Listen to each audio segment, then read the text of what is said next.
All right. Oops. Hello, everyone. Welcome to the Corning Museum of Glass. And for those of you online, welcome to the live stream. I'm Katie Hubbs. I'm going to be doing this live stream today. And I'm going to be making something similar to these. I'm going to be using veil cane, which is what this is here, and Catherine can go into that more in detail. And then we're going to add the neck onto the tops of these. I'm going to make two of them. One in this kind of midnight sort of color scheme, and then one of this sort of brighter, sort of sunset. We'll see how the cane looks when it's finished, but something like that. I'd like to introduce my team. Helping me today, we have Helen Tegler over here, Chris Rochelle over here. Catherine Ayers is going to be mostly chatting with you all. So if you have any questions, feel free to ask her. And me, I'm going to have the microphone on as well. And this is being live streamed, so hello and welcome everyone online. Thank you so much for joining us. So yeah, they will be able to ask, you all online will be able to ask questions as well. So, all right, I'm going to start, and we're going to start by rolling up some cane.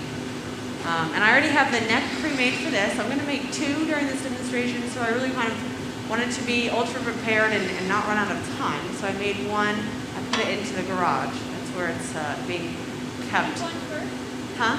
Pink one first? Pink one first. Oh, I'll go ahead and grab that. Chris, do you want to grab that? Yeah, I think it's it's in the middle. Yeah, right up in there.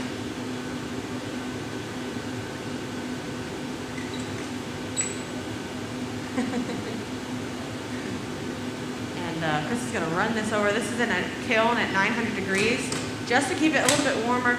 The canes I pulled are a little thicker than I guess some traditional style canes. That's because I'll make a little bit of a larger piece with it, and the color, especially for veil cane, can kind of bleed out sometimes. And so I wanted to make them a little bit thicker. Hang out for a second. Helen, will you come back? The white one on the end?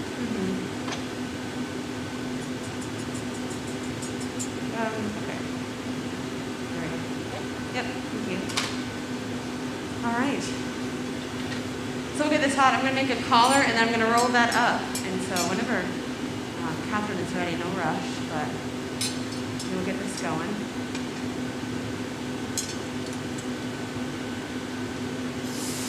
All right. How about a big round of applause for Katie? We'll pump her up for the big live stream.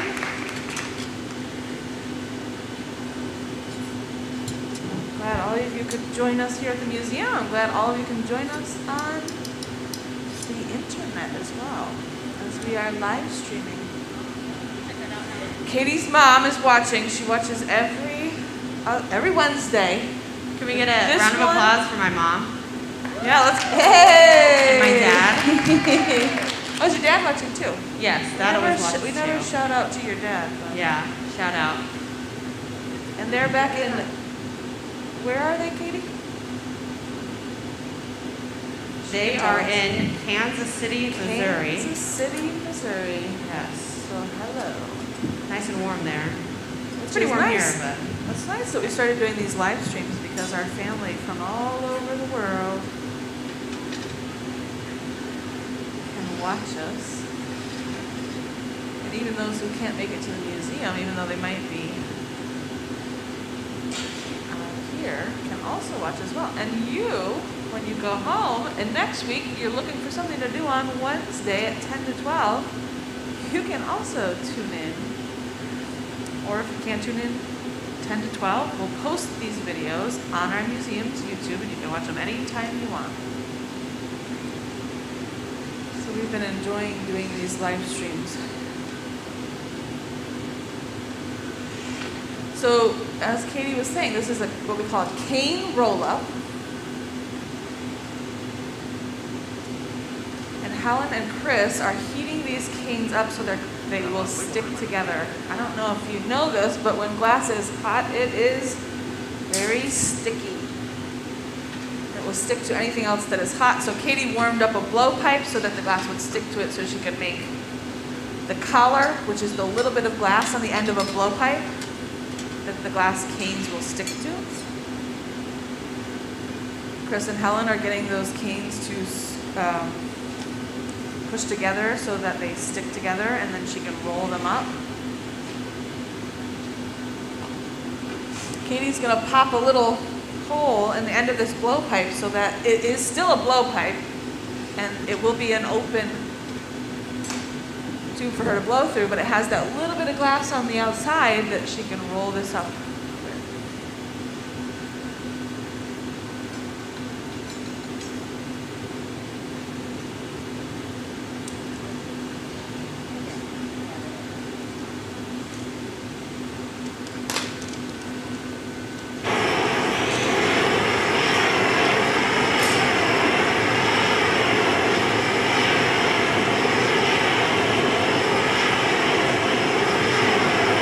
Talk about a cane roll up. You can imagine once they get those canes fused together in a sheet, she's going to roll them up. And that will become the outside of our bubble. So that's why we call it a cane roll. Now Katie has spent the last couple of weeks pulling all these canes. So she She's a sweetie. made some color cups so that the color is very wide. Call this veil cane. There's all sorts of canes. Your basic filigrana cane, which is colored down the middle and a lot of clear on the outside, which is pretty traditional.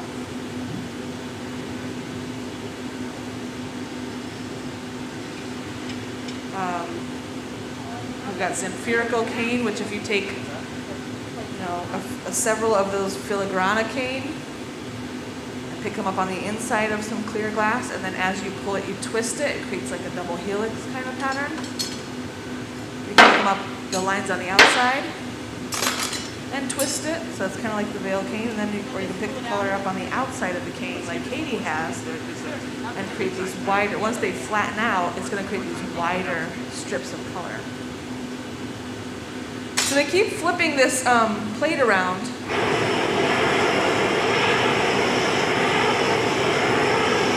Because of the heat in the oven. First thing in the oven is the last thing out. It's always going to be the hottest part of the piece. So they are heating both sides of this nice and even so that when she rolls it up, one side is not hotter than the other. And Katie used a pie divider. If you're familiar with the mathematical concept of pi,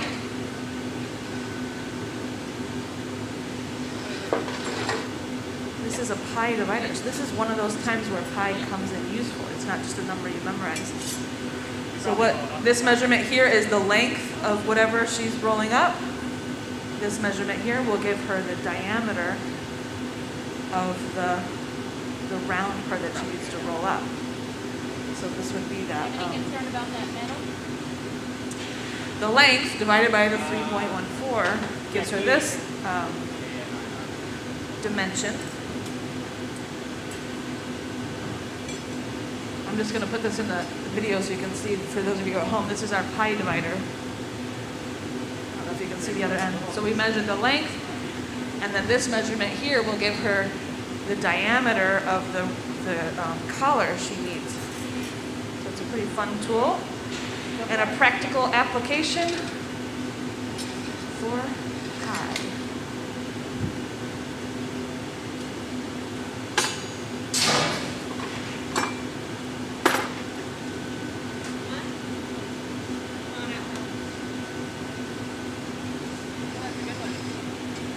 Helen's going to get the perfect heat on those canes. Katie's going to stick the collar and start to roll this up. Look at that. Isn't that cool? She'll brush off any dust. There is a little bit of kiln wash on that plate so that the glass canes don't stick to them. So she just used a whisk broom to dust it off.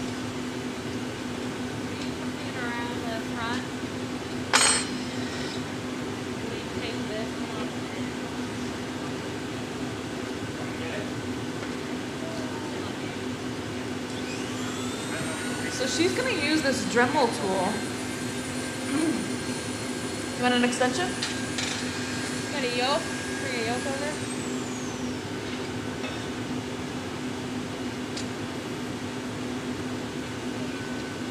Katie's going to use this Dremel tool to scrape off any kiln wash that might be on there. We're just cleaning up those canes.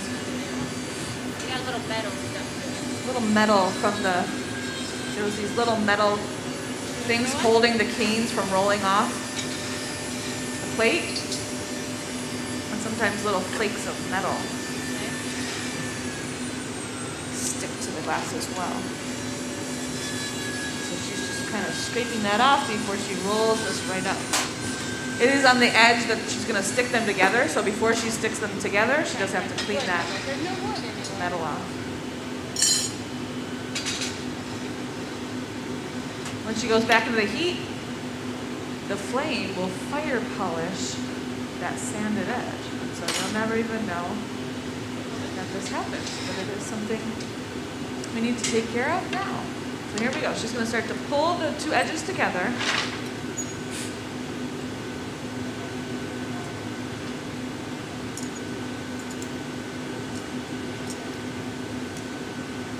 When she gets them closer together, she'll stick them right together.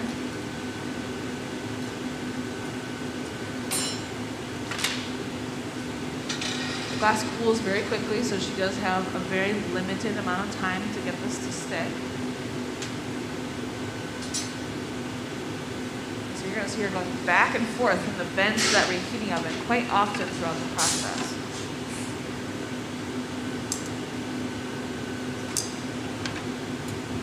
So we want you to learn as much about Katie, as much of this process and this material as you would like today. So if you have any questions, let us know. You can shout them out. You can type them in. Amanda is at the computer Instant fail. following the comments at home, and so Not yet. let us know. Got a bigger one back there. How many of you have seen glass blowing before? Only a couple of you. Cool. All right. Well, this is a very complicated technique and process, and so you're getting a yeah.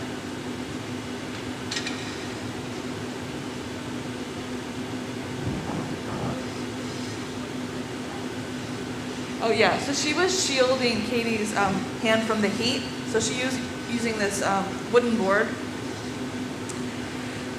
just to kind of shield Katie's hands from the heat. It's really hard to get a lot of work done in a short period of time if your hand is on fire. Not on fire, but like so hot that you can't focus. It's a distracting pain. And so she just, yeah, there she is again, holding that board in between the hot glass and Katie's hand, which is really close to the hot glass.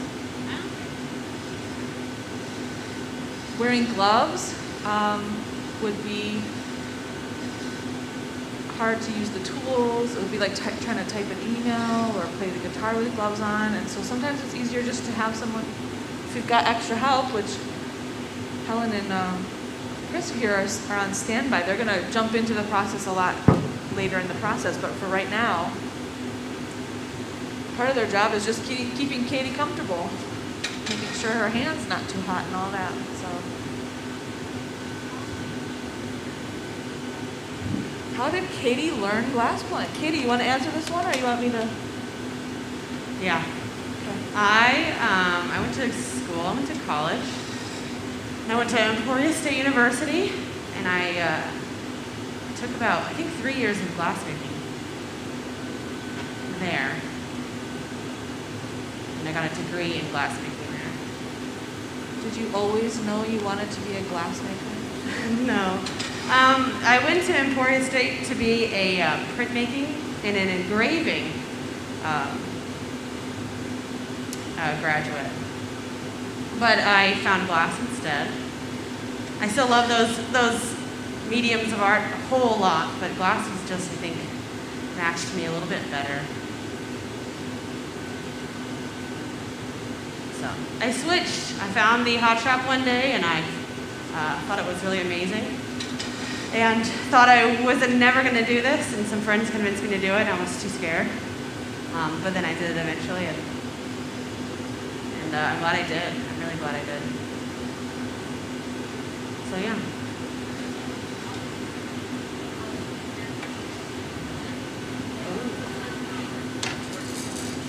Yeah. Go ahead, Helen. So Katie, you made a pink bottle and a blue bottle. And do you notice a difference between using the pink color and the blue color? Is one softer than the other? It helps a lot, really. Huh?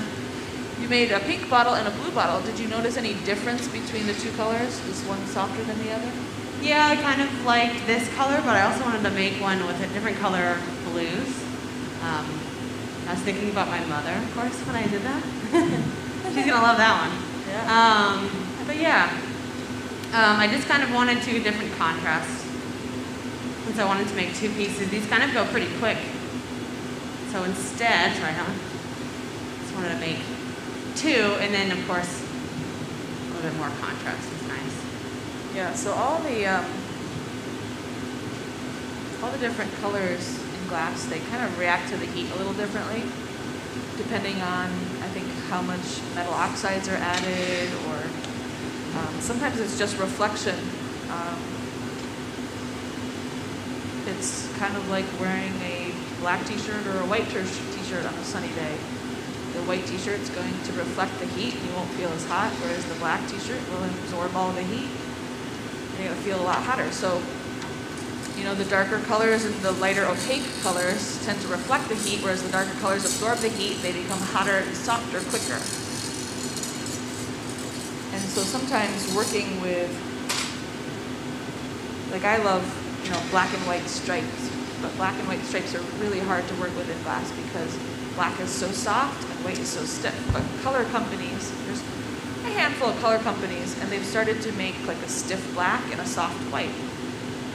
So that when you're blowing these objects that have these different colors in them, like if you had, even a penguin is difficult to make because you have like all the black and then just the white belly. So the soft black color wants to blow out more than the white belly.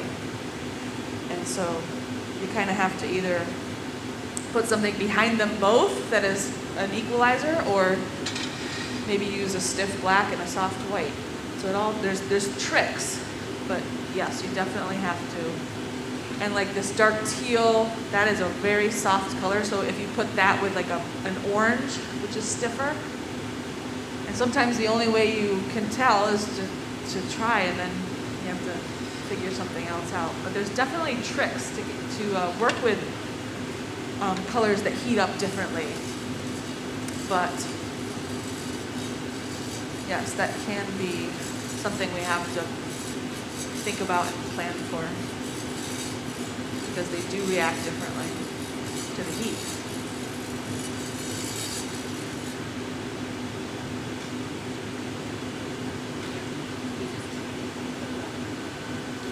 The color companies have started making something called Duro. So with these canes, you're pulling, you know, glass. Sometimes you stretch the color really thin, and it can kind of fade away. So you pull the cane, you stretch it thin, and then you pick it up, do a roll up, and then you stretch it thinner. And sometimes your lines will disappear. And they've started making a color called Duro, and it's a really strong, bold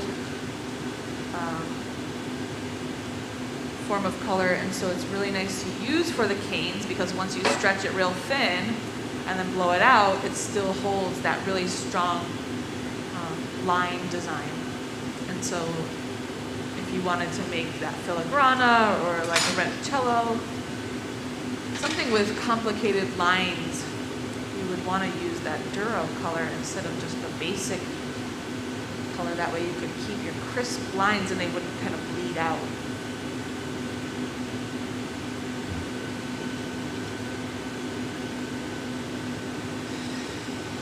And there's hundreds of colors to choose from. It's like going to the paint store. You know, they make every color you could think of, any transparents, opaques. We buy our color from a company called Reichenbach. It's based out of Germany. They've been making the color for hundreds of years. They make sure that it's all compatible, it's consistent, so we can buy the gold ruby, which is this nice pink color.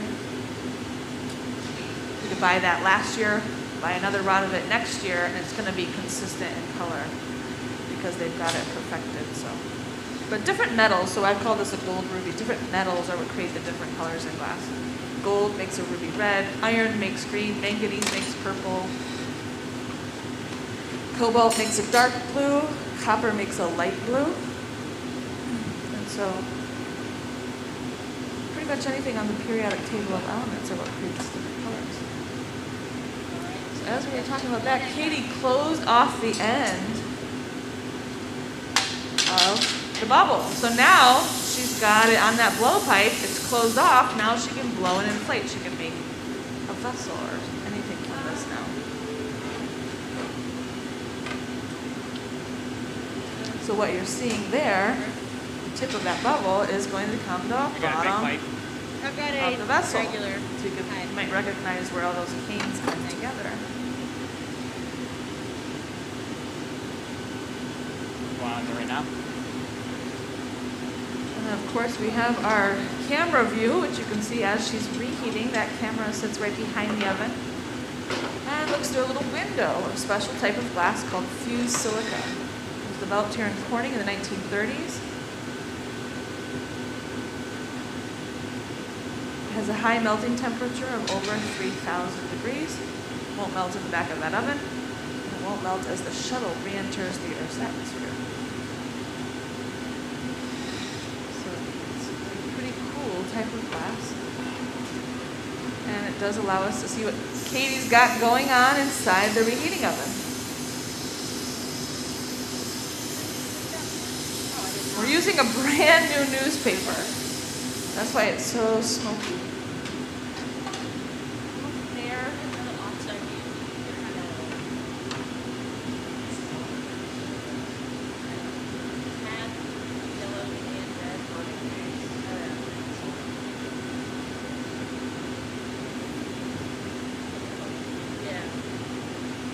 Yeah, so we're just chatting. We had a question to make a yellow color.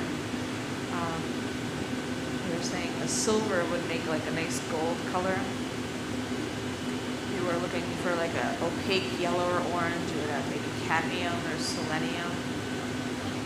You know, the oranges and red.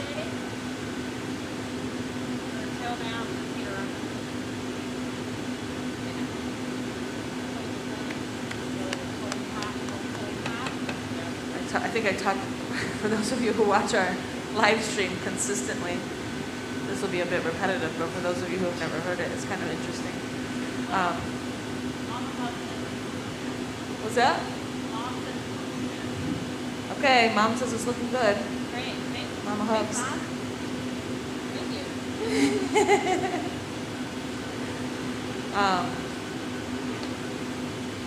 Is anyone familiar with Vaseline glass?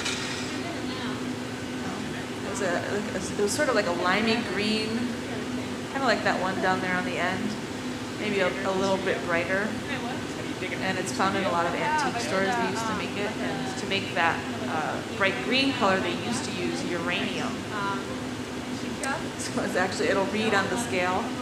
It's a little bit radioactive. It glows under a black light. They don't make it anymore. They found a way to make the same color without using uranium. But yeah, they used to use arsenic and lots of different things to make colors, but there's a lot more regulations nowadays, and they found different ways to make that beautiful bright green without creating radioactive glass.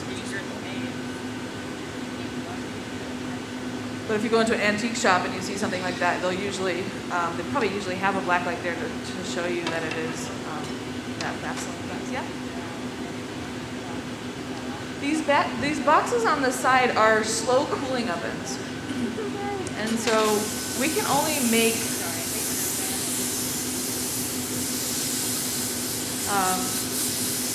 enough pieces that we can cool slowly overnight. And so you might be wondering, well, like, I doubt you could make that many pieces. You've got all these ovens. Like, why do you need all these ovens? We've got these bigger ovens. once you fill the ovens, depending on the thickness of the size of the glass, the thickness and the size of the glass that you make, some glass has to cool slowly for like 3 or 4 days. Really thick glass might take months. And so when we built this shop, we were kind of considering that we would have guest artists coming in, and they would do like a residency. So a guest artist would come in from, Seattle or wherever they were coming from. They'd stay for the whole week, and so they'd be making their work for a week. And if we only had one big annealing oven and all that work needed to slowly cool for 3 or 4 days, then they couldn't work the whole week. So we have all these huge ovens.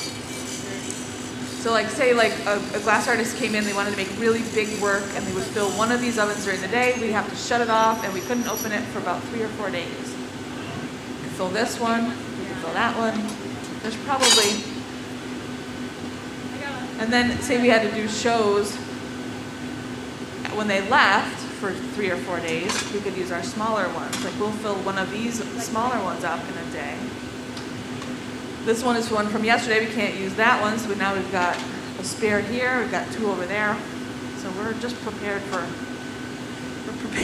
everything. Slow cooling ovens. We got lots of. They're called annealing ovens. So the glass goes in for a slow cooling annealing process. So right now, I think the one that's on is the one on top over there. This one from yesterday is around 600 still. This one's coming down slowly. What do we have? Oh yeah, we have some big thick pieces in there.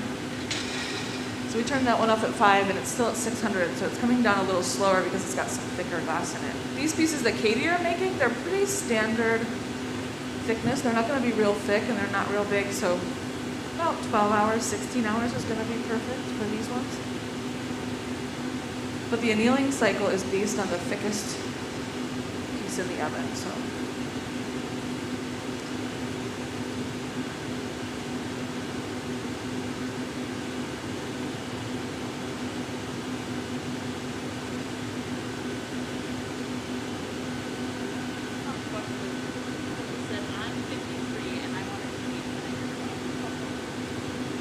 that's cute.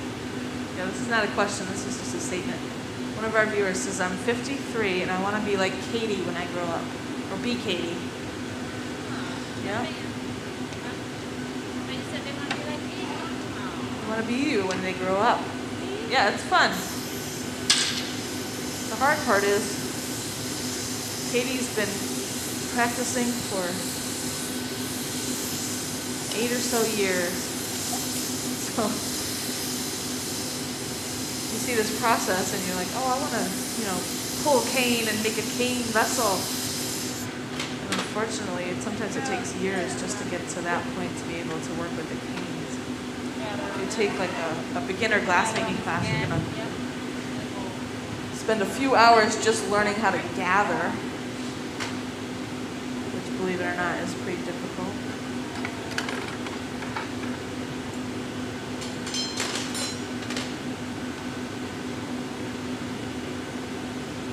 You got to learn how to use some of the tools. So they usually start you off with like a paperweight. So you learn how to use the blocks, the jacks, the tweezers, the shears.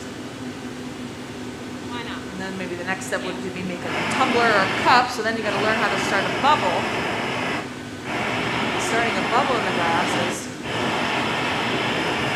pretty difficult. Bubbles should go in nice and even, and so it's one of the more difficult parts of this process. And once you have your fundamentals, then you can start trying to make something from that, and that is something that takes years. If you were to take a traditional apprenticeship, like the apprenticeship here in the old Stuben factory, this is the old Stuben factory, and they closed. They still make a limited production, but it's on a much smaller scale. But when they were open, they had an apprenticeship program, which was 6 years or about 12,000 hours. So it takes quite a while to learn. It's like an instrument or a sport. You can't learn it overnight. You can't learn it in a weekend. Drink water. But you can get a good start.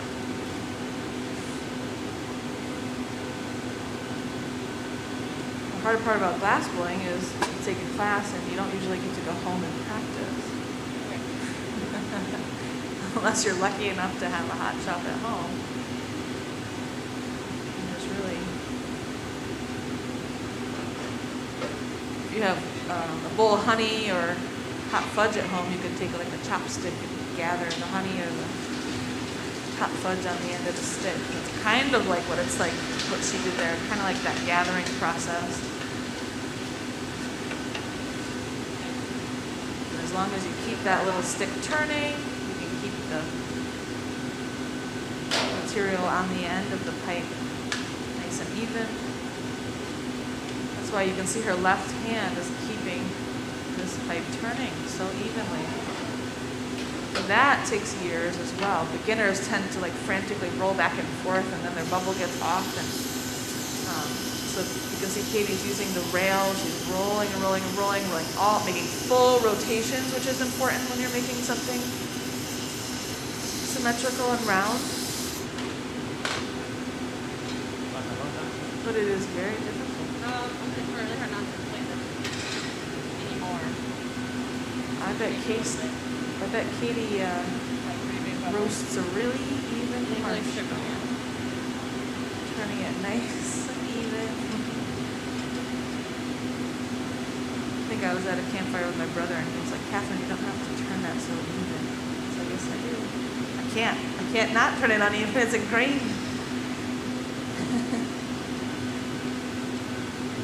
He was kind of flipping his. It's like, glass blowing is like roasting marshmallow. If you roast one side, it starts to kind of sag and fall off and get too hot on one side. And so she's turning the whole time, even when she's in the oven, she's turning and making sure that heat is getting all the way around, making sure that the glass doesn't fall off center. What she's doing here with this newspaper, she's not only shaping it, but it's cooling it. If she shapes and cools one side, it's going to get hot on the other side and blow out uneven. So to get this to blow out and to keep the walls uniform thickness, she's got to make sure she touches that glass evenly on all sides. Now because we're using this brand new newspaper, Helen is holding this compressed air to blow the smoke away so it's not going right in Katie's face. It is the one tool that we have to replace often. Here's the old one. The one she was using yesterday. You can see the paper does not burn through. We don't replace it often because the paper burns through. We replace it often because it becomes soggy. It starts to fall apart. So this one is a little thin, a little flimsy. I just made a new one yesterday. But once it builds up that carbon layer, it doesn't smoke as much.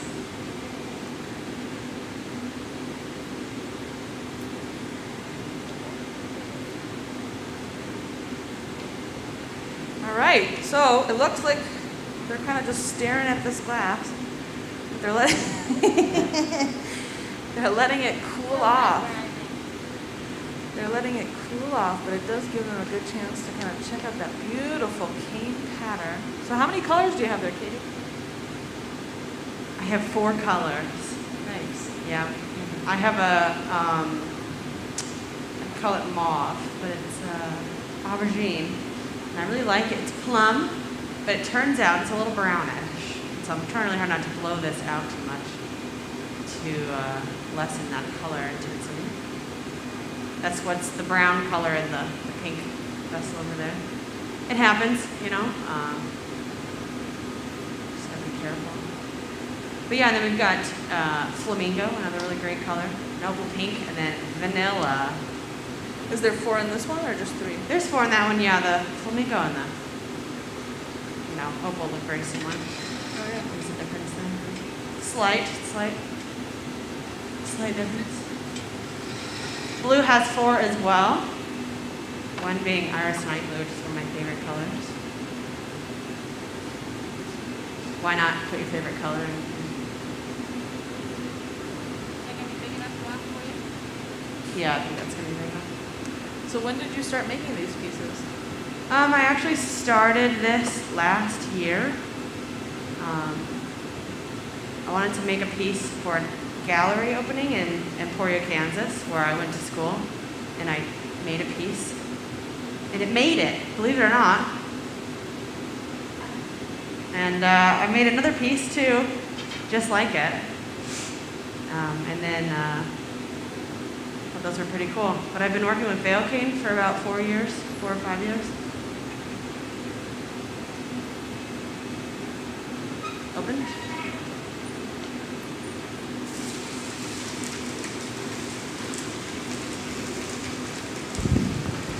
As you can see, that glass moves just like honey. I could tell you it would drip off the pipe all day long, but until you see that right there, you can see the bucket of water is even glowing, steaming and boiling.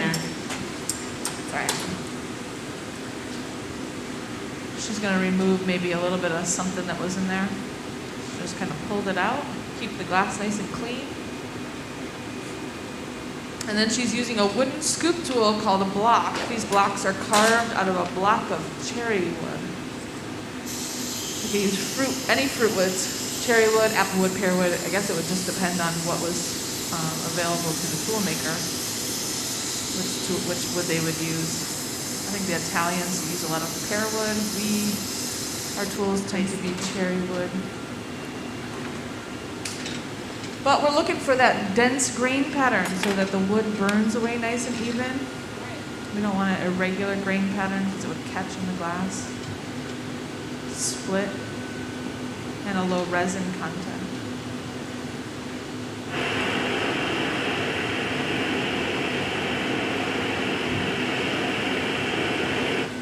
Helen's just heating up the jacks and putting a little bit of beeswax on them. As metal heats up, it wants to stick to the glass, and so if those blades don't have a little bit of lubrication on them, they tend to want to kind of create a resistance in the glass. And what you would, she would feel the resistance, but we would hear like a screeching sound, kind of like nails on a chalkboard. But mostly it would be for, so she didn't have this resistance on the glass. It would be hard for her to turn.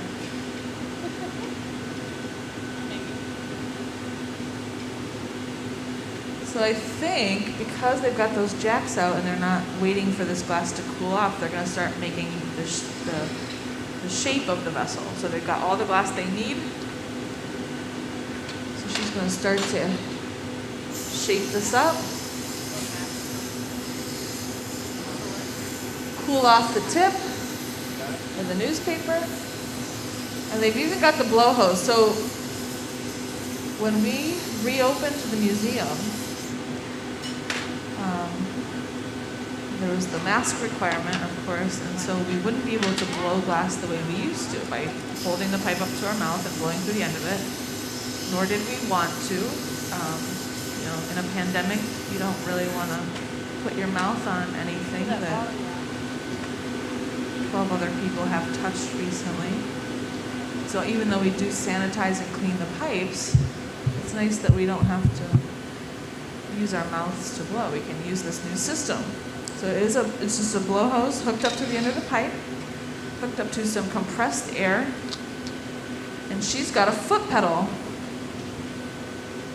down by her feet when she sits at the bench, and she can step on that foot pedal. And the technicians that designed this are both glass makers, and so they know the right amount of pressure.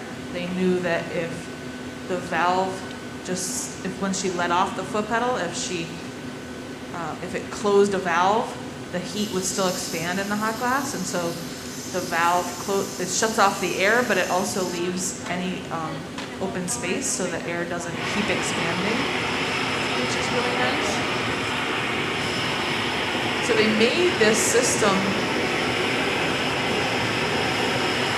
so that it would function just like if you were blowing the end of the pipe. So if you blow through the end of the pipe, you take your mouth off the pipe is open. There's no valve in there that holds any air in. So they wanted to make sure that that when we stopped blowing, even though the hose is attached, the air can go in and out of the pipe and it doesn't keep inflating.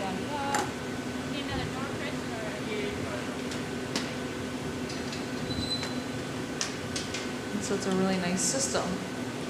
How do you like the new system, Katie? It's good for some stuff. Yeah, there's some things where We we do this one would first. prefer just to blow through the end of the pipe and not have to worry about the hose, but for the time being, this is a nice overview shot of all this teamwork. Chris is helping Katie turn the pipe. Katie's really cranking down on that line, You all right, Chris? pulling and stretching out that nice gourd shape. Helen is shielding her hand and arm from the heat. And so it's always nice to have a nice big team. Okay. It's a good start. Actually, yes, I agree.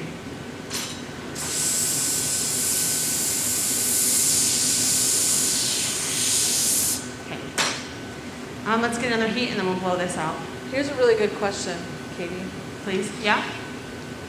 Someone wants to know what your favorite glass blowing story is. Oh. And you can think about this, and I know this is like, you're kind of right in the middle of things, and things are really starting to happen right now, so if you wanted to like put that on pause and answer later, that's totally fine. I have, yeah, I'll think about that. I think there's going to be some time I can work on that one later. Yeah, great question. Thank you for asking. Glass blowers have lots of stories. And I'm going to turn for you, Chris. You know, once you add fire Back. and heat and gooey material, and then all the different personalities on the team, sometimes glassmakers have really good stories. Okay, we'll get this a little hotter, pump that out. And then we'll get that line really far down.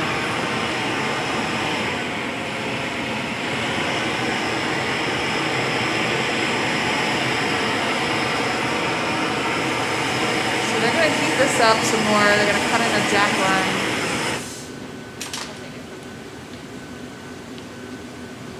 I have a story about when I first started blowing glass, and how important language is in the shop. So I was, you're first learning how to blow glass, and the heat is intimidating, and the glass is intimidating, and you gotta keep it turning. There's so much to think about.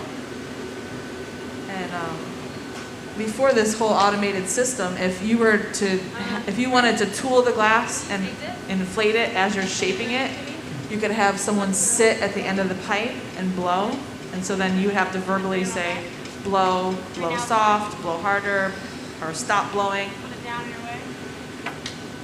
And so I was gaffing or sitting at the bench, and I was in charge, like Katie is right now. You could kind of hear her telling Chris and Helen different things to kind of get what she needs. And so I wanted my assistant to start blowing, and so I said, blow, blow, blow. Nothing was happening, so I said, keep blowing, blow, blow. And then all of a sudden, I don't know what happened, if the bubble just came out or if it was too hot, or he started blowing really hard. But I started saying, whoa, whoa, whoa, whoa, and whoa, whoa, whoa, sounds like blow, blow, blow. And the bubble got so big, and it was like, it all happened in seconds. And I said, I gotta say stop blowing or something else. And I can't say whoa because it sounds an awful lot like blow. So I learned that lesson. Usually that's how you learn things in the hot shop, is you learn them the hard way by making mistakes. Little light. Can you get it? I can go with it. I have one of your ones.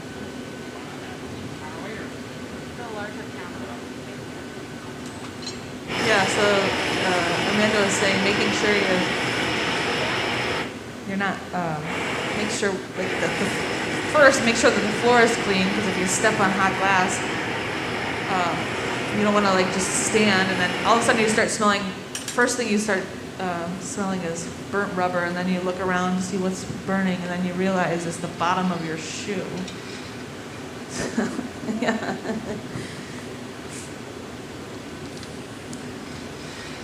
I worked in a hot shop that was in an old barn. I learned very quickly that you couldn't really cut scraps off. And if you did, you had to figure out where they went, because the floor was made of wood. And yeah, that was not good. So if you cut something off and it didn't land in the tray, you'd have to make sure you found it real quick.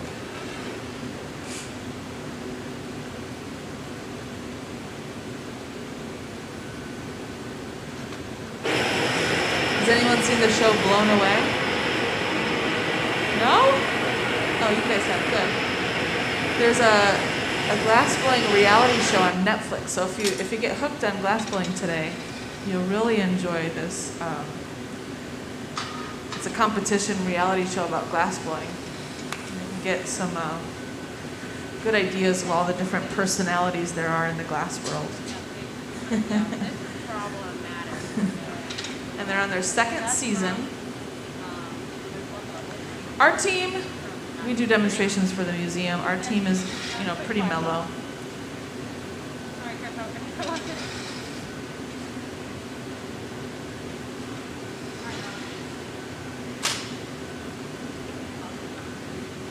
But glass, sometimes it needs to happen so immediate, and there's a lot of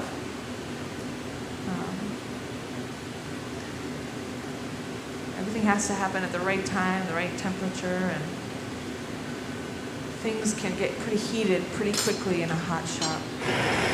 More way than one.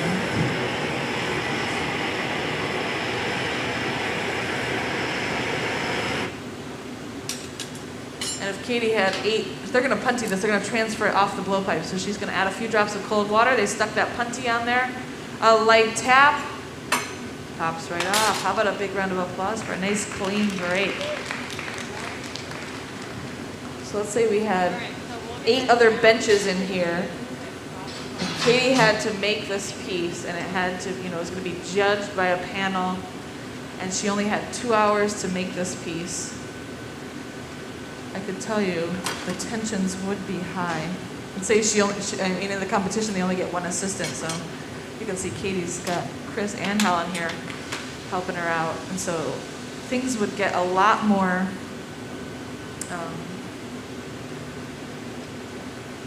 stressful, maybe you'd say. There'd be a lot more pressure if this was a competition and less people helping you. But she's got a lot of help. Everything's going to be really cool, calm, and relaxed for the most part, unless things start to go terribly wrong.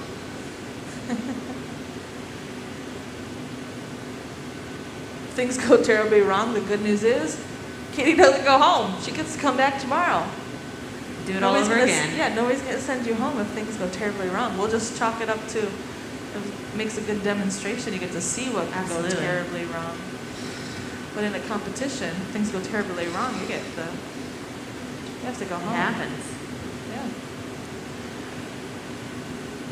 So she's got this flipped around. She's going to work on the top now. Now you're going to add the neck. The neck. I'm going to trim a significant amount of glass off of this for a couple of reasons. The shape, and then I picked up some scuzz. I do think it is from the plate that we were using. It happened yesterday, so we're not going to use that plate again.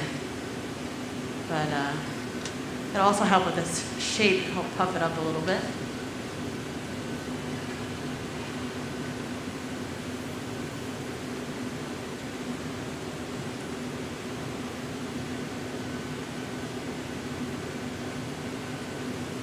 So she's going to create another one of these constriction lines that will allow her to remove that inch off the top.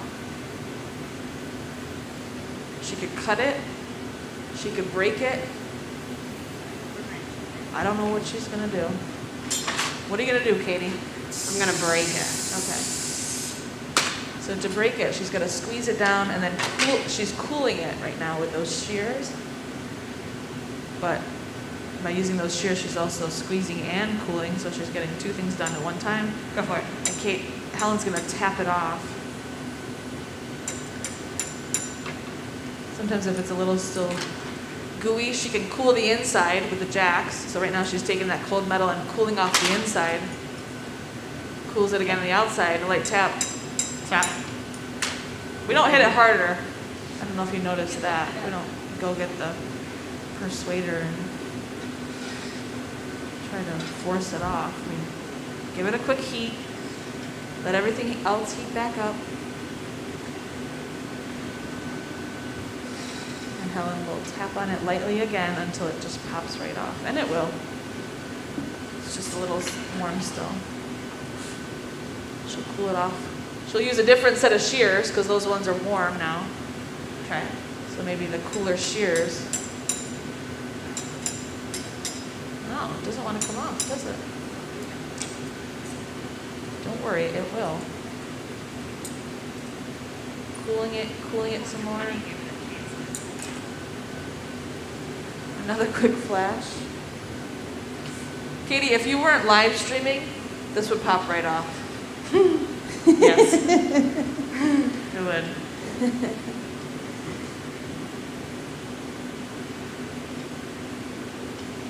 Yeah, that's the kind of age-old thing. The demo piece is never the best piece. Yep. But here we are. Try your best. Third time's a charm. Helen, just give it a good old whack. Thank you. There we go. Yeah, you can give her a round of applause. Tiny hole. I'm sure she feels a nice little sense of relief. I'm gonna open that up. I might actually trim some with the shears because it's pretty small with that encalmo to match. I think the other hard part about doing a live demonstration, as you're doing something really difficult, is having someone on a microphone telling everyone that's watching just how difficult it is and how things can go terribly wrong. So that's always fun to have that, narration in your ear as you're trying something really difficult or risky. But she knows, so it probably doesn't bother her. It might bother her, I don't know.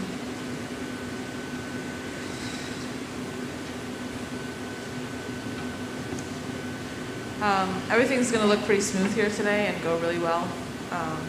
If you watch the show on Netflix, Katie and Helen have been working together for the past couple of years or so. Same with Chris. We've all been working together for a couple of years now. Katie joined our team.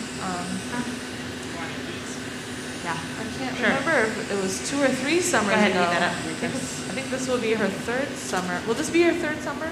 Huh? Will this be your 3rd year here? Yeah. Yeah. 2019, I got hired on. Yeah, so March. we're all pretty familiar. We know how each other work, how we like things, and how things get done. It's fun to watch that competition reality show because they get given an assistant that they've never worked with before in a shop they've never worked before. So I don't know if you've ever cooked in someone else's kitchen. You have no idea where anything is. You have no idea that when you turn the oven into high, that it's actually like a medium high. Whoa, whoa. We're good. Yes, it is. It's really high pressure. She was just puffing up It did. the That top was really there. weird. It must have closed again. Sorry, y'all. That was loud. You guys okay? She's puffing up the top, so she got it nice and hot and used that little bit of that compressed air. That was hot. It's fine now. Just gonna flatten that out. Here, I'll take this. But you'll see a lot more breaking. Like I said, Katie's been working in this shop for about 3 years. She's been working with the team for about 3 years. Everything's going to go pretty smooth. But if you're thrown into a new shop with a new assistant, a lot of things can go Chris, wrong. we're ready for that. So it is fun to get a different perspective if you watch that show. But I think people are very confused when they watch the show and then they come here and they said, how come no one's screaming, running, and there's no glass breaking? But like I said, different shop, different competition levels, stress levels are high and all that. So we like to do a demonstration, nice relaxed demonstration, but not a lot of pressure. You feeling the pressure? No, No. no. That beginning of demonstration. It's a little nerve-wracking, but Now you're just going with the flow? yeah. Now you're able to smell and relax. Yeah. So we're going to encalmo this on. So I'm going to start to heat this up, and Chris is going to heat the neck of this up, and we're going to put the two together. So she's going to do a process called encalmo, Stay here.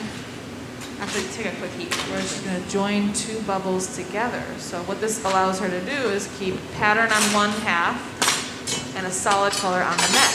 So the only way to get that solid color on the neck with a really crisp line and the line cane pattern on the bottom half of the piece is to join 2 bubbles together. So she made a neck earlier, which is a tube of glass, and it's a nice salmon pink.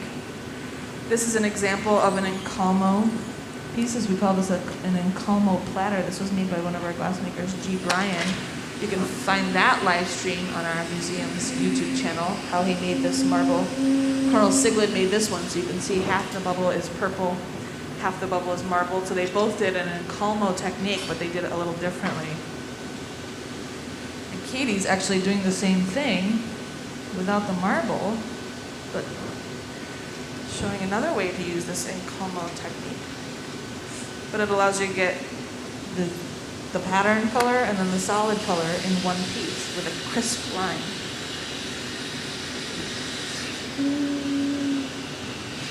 Now that you've seen that, you can see what pieces might be the encalmo technique, like this bowl here.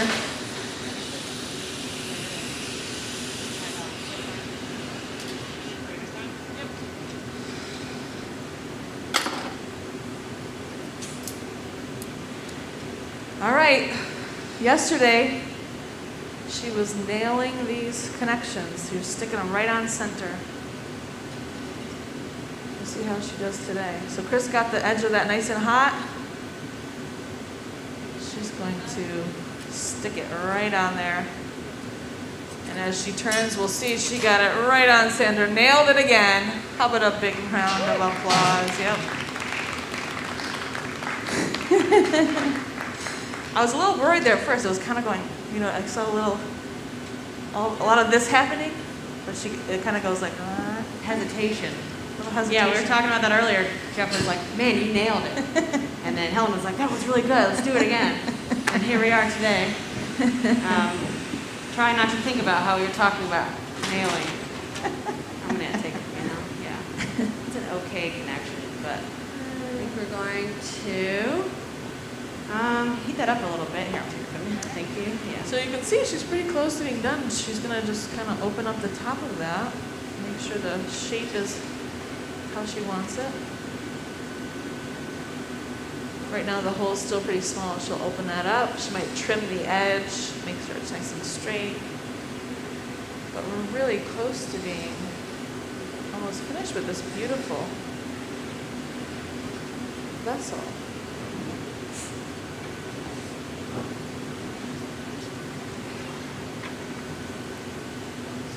Cool the shoulders.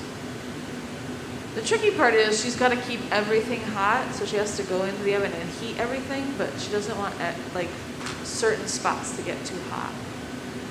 So sometimes we do have to cool the glass off a little bit to make sure that they don't move as much when she goes back to the reheat. That punty she has to keep warm. If that gets too cold, that's the only thing holding this beautiful vessel on the pipe.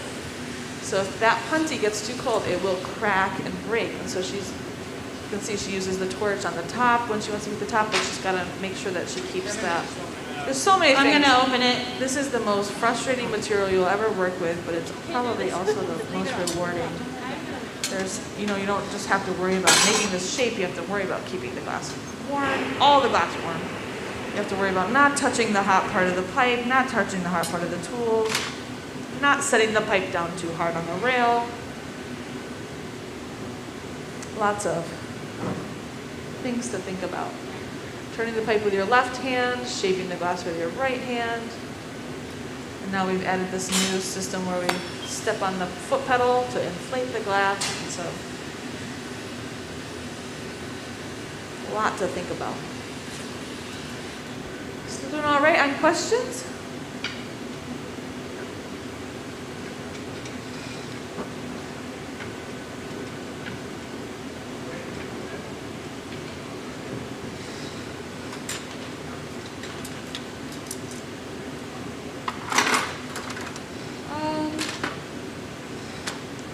So anytime we touch the glass with any of the metal tools, it does pull a lot of heat from the glass, and I would say, I think the question was like how many degrees roughly?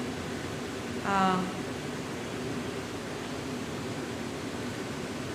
would say, I'm not really sure, but it does cool really quickly.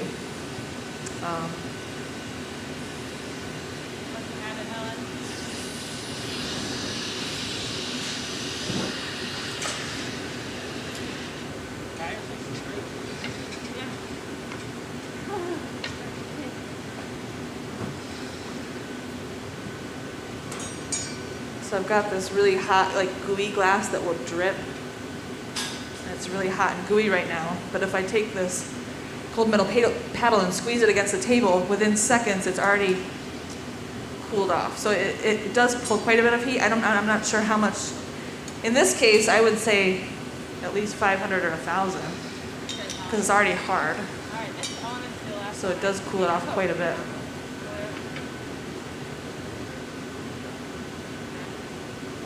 Hold on, let me get rid of this.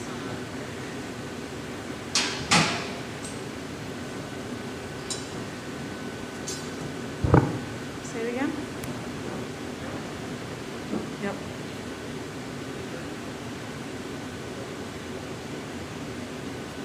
No, the stainless steel is a fairly poor conductor, so when you cool it with the blades, the handle doesn't get too hot. Most likely your arm gets a little hotter than the metal, yeah. That's why we like the stainless steel, because it is a poor conductor of heat.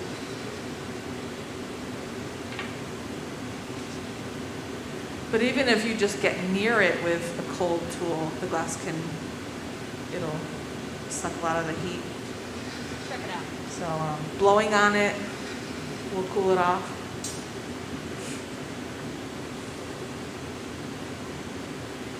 I was watching a demonstration with some other people, and I was a trained glassmaker, and I knew what the process was, and the people I was watching with didn't know I was a glassmaker. And they were sticking on that punty, that temporary connection on the bottom, and the glass maker, before he stuck the punty on, he blew on it just to try to cool it off just a little bit. And the lady that was sitting next to me, she goes, "Look at him, he's blowing on it like that's gonna do anything. This glass is so hot. Like blowing on it's gonna do anything." He's making the cup. He's opening up the cup and the punty popped off. And I said, "Oh, you shouldn't have blown on it so much." Because I knew like, well, it was a little cold when I stuck on it. I shouldn't have, he blew on it too hard. But there's all these little things. The temperatures have to be just right. Like Katie's finished with this bottle. It's a beautiful bottle. I think you're going to be surprised how easily this pops off and how easily it could have popped off if she set it down too hard or bumped the back of the rail on something, the pipe on something. Right now she's just adding a little heat because she is going to add water to the connection. And if like just a little bit of water, not even water you probably couldn't even see, like a mist of water hits the bottom, it could crack the whole piece. Like I said, if we get near it with anything cold or even warm water could cause it to crack at this point. Yep. All right, so Chris has got the silver suit on. He's going to carry this piece into this slow cooling oven. Watch this, the lightest tap. She's just adding water to the punty, not the piece, with a light tap. See, now that I've said that, it's not going to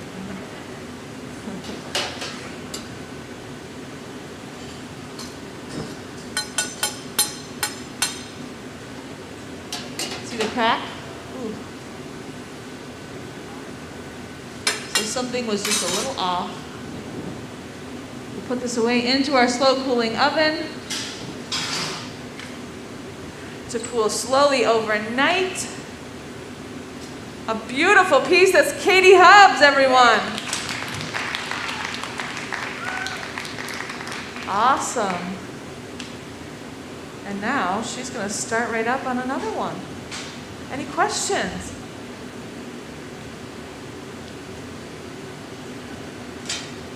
All right, well, we're going to switch things around. She's going to make a similar piece, but in some cooler tones. So a nice blue color I think she's got in there. If you missed the first part of the demonstration, she's going to do the cane roll-up, which is going to give us those beautiful striping pattern. And you're welcome to come and go and switch things up. Thanks for coming in today.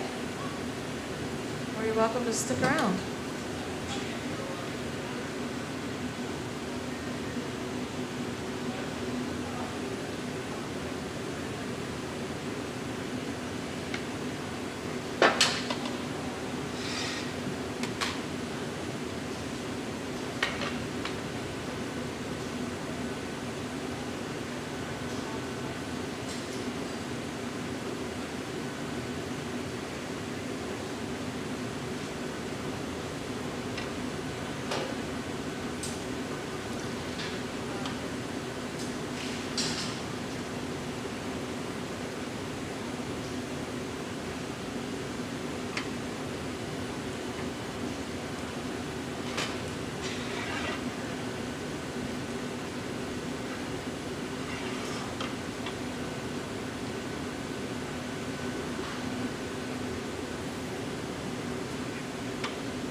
All right, so we're going to start up on another piece. This is Katie Hubbs, and she is the artist for this demonstration. We call this a demonstration, Bring the Heat. So Katie's going to bring the heat for us this morning.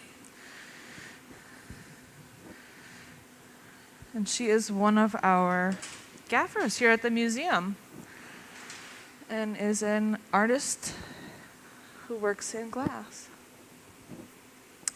And she's been making these beautiful bottles that you can see up here on the marver with some cane patterns and some solid transparent necks. And so she just finished a beautiful warm-toned ruby or pink-colored vase, and now she's going to do the cooler toned, which is a nice blue color. So there is some of the... she just made one just like this, but with a salmon pink top, and then the next one's going to be this beautiful blue color. And so right now, are you making the neck? So right now she's making the neck. So she's got a little clear bubble, and then she's applying a little bit of a dark blue, maybe.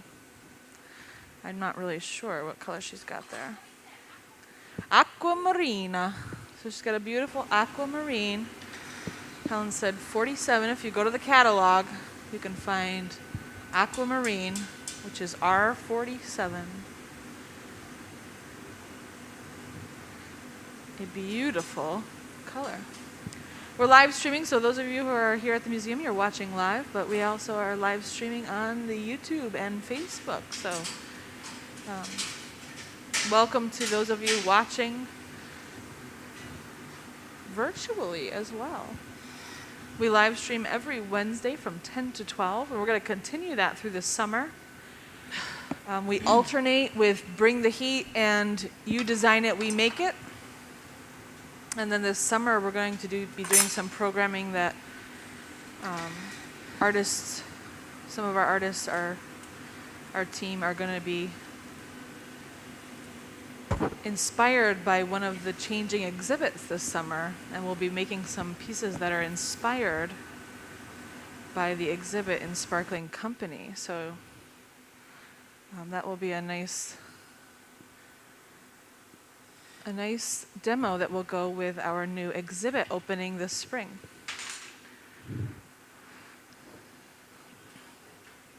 And then the You Design It, We Make It every other Wednesday,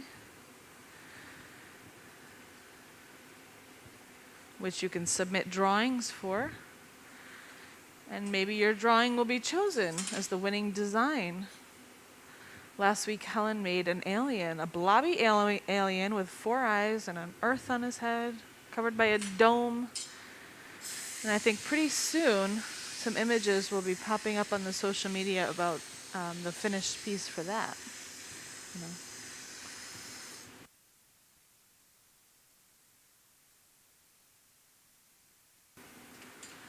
All right, so Katie's got the color applied. She applied an overlay of color over a clear bubble, and she's going to start to inflate this.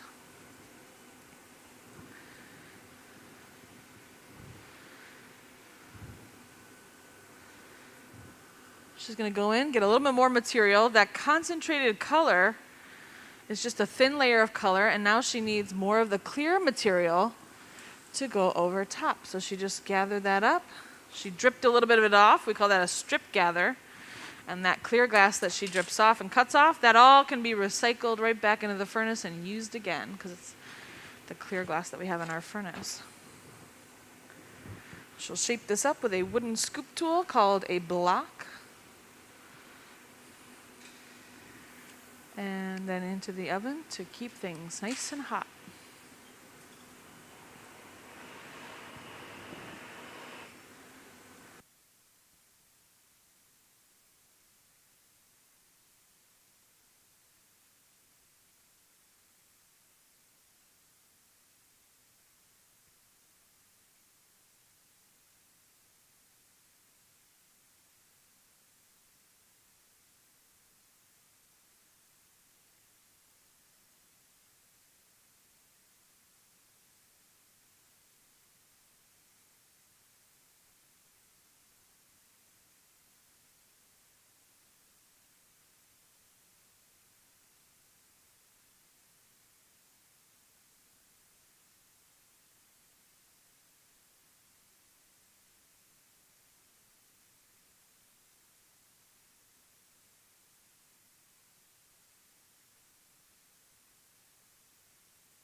All right, so Katie is shaping this up.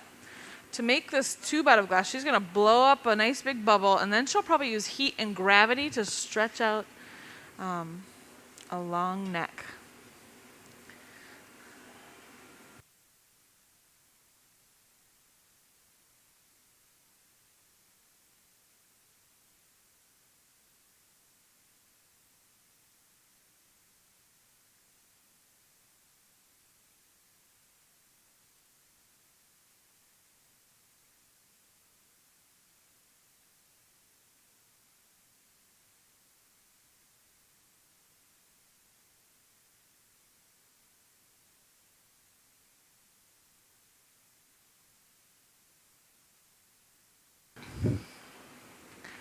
Alrighty. So this aquamarine looks very orange, and that's just because it is so hot.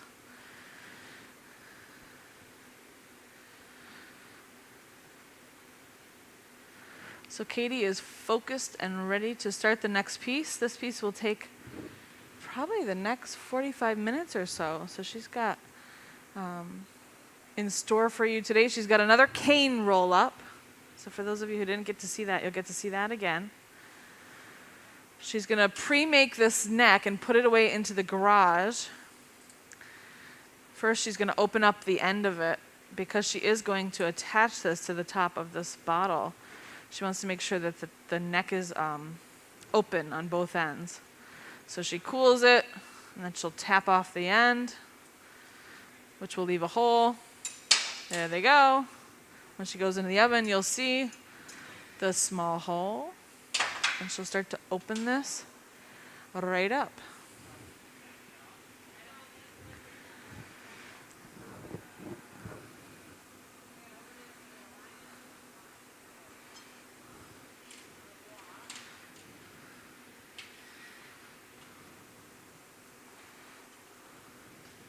So she'll squeeze in a line right off the end.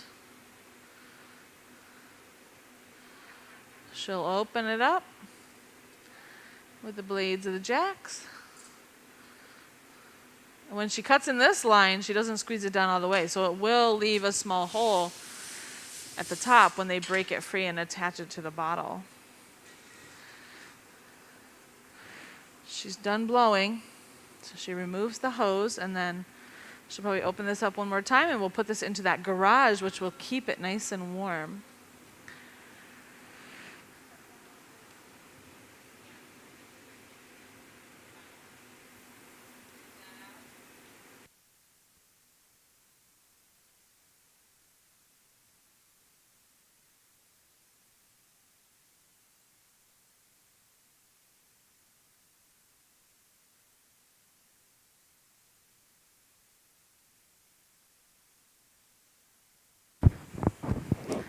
So for this piece, Katie's using those cooler tones, those blues and sort of maybe a seafoam green color.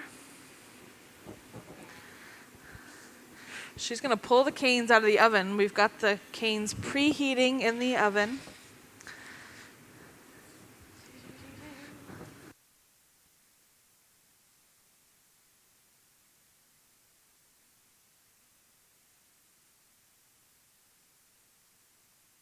All right, so Helen warmed up the forks so that we don't crack the ceramic plate. Katie's going to go in. She grabs the plate, comes out. They'll carry it over. And they're going to start the fusing process where they start to fuse these rods of glass together. Look at those beautiful, cool blue tones in a beautiful pattern. She spent the last couple of weeks pulling all this cane. So she has lots of time invested in these projects or these pieces, even before we start this blowing process. So each color of those canes, so she's got those 4 colors in the cane, each one of those takes a good 45 or half an hour to pull those canes. And so we're looking at a lot of work in these pieces.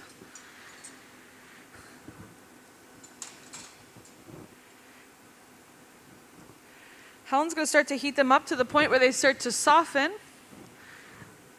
Once they start to soften, they'll become very hot and sticky, and they'll start to squeeze these together. Katie's taking a reading of the length with a tool called a pie divider.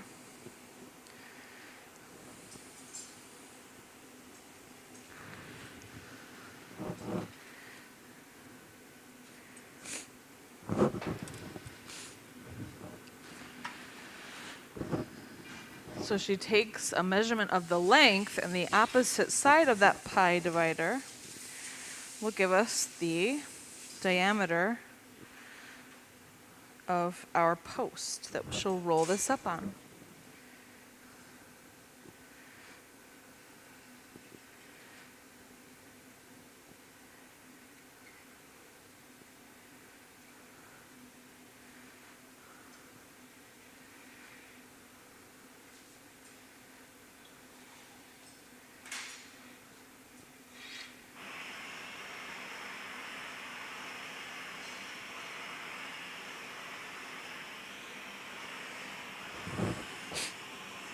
So if you're familiar with the number pi,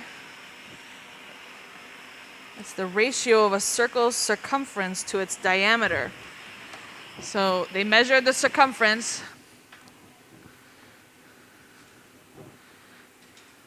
Divide that by 3.14, etc. That'll give you the diameter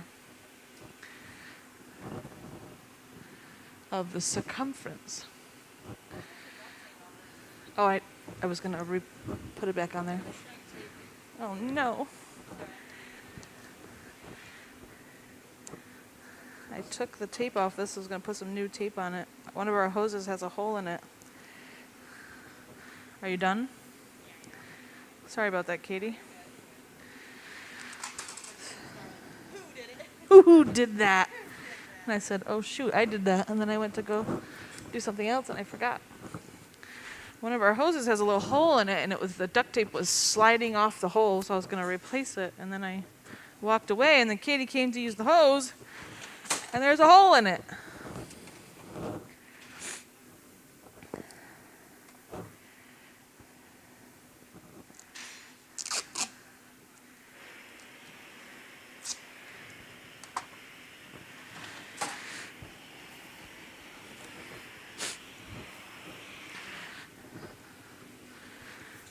So she's got the length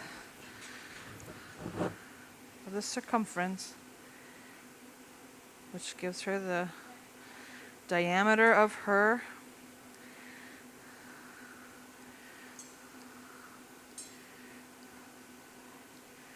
collar. The collar is the little bit of glass on the end of the blowpipe that she's going to roll the canes up on. So that pie divider is a nice tool to use when rolling up cane. So they're making sure that these are all squeezed together. It's nice and soft. Helen said a quick flash, and then are you ready to go? And Katie said, yep. So they go in for a quick overall reheat. And then watch how this rolls up. You'll see why we call this a cane roll up.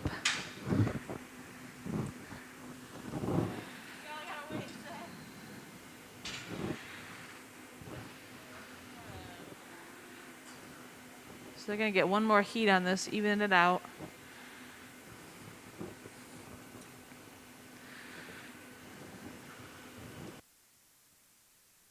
Flip it out. You can see how one side is glowing a little brighter than the rest. We want to make sure that the heat is really even. They'll brush it off to make sure there's nice and clean. And when everything's just right, she's going to roll this up.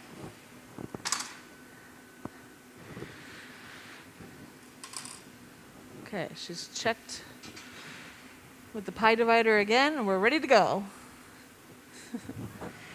So we don't want it to be too hot. If it's too hot, it'll squish. We want it just to be just tacky and sticky. Watch this. We call this a cane roll up. Here we go. Stick it on. She'll roll it right up. And look at that beautiful. Matches right up thanks to that pie divider. And she'll brush off any kiln wash that might be stuck to the canes. And a quick heat. And now she's going to start to pull them together. These stripes will become the wall of our vessel.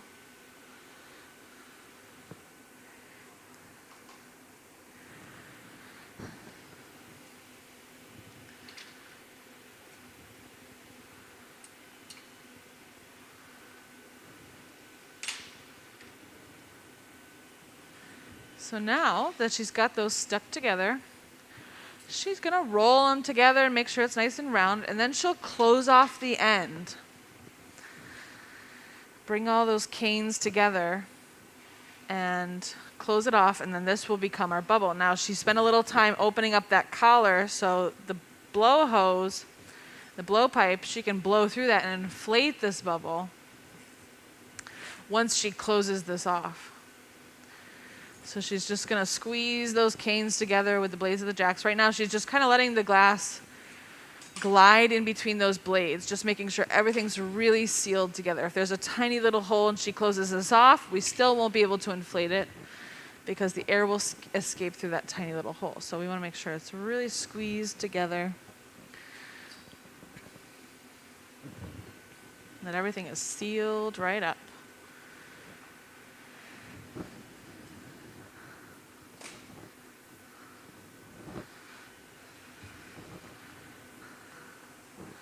She can also use this metal table to do the same thing, sealing it up on the back, rolling those canes together.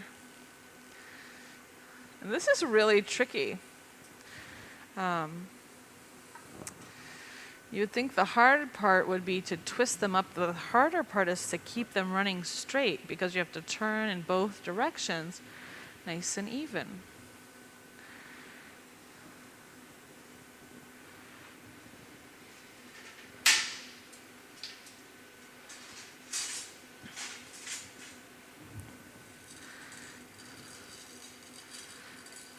So she'll use the blades of those jacks to kind of smooth everything out. And then eventually she's going to squeeze down the end to close it off.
All right.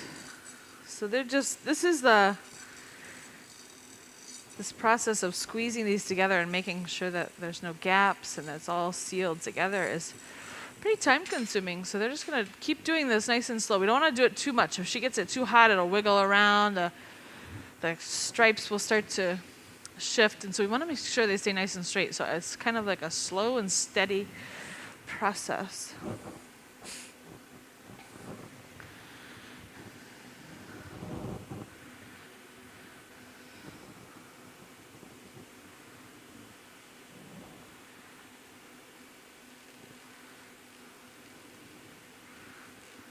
On the table there, you can see some of the pieces she's made in this style that have the beautiful canes at the bottom, the solid neck color. And that's what the end or final product will be when she makes this beautiful encalmo cane bottle.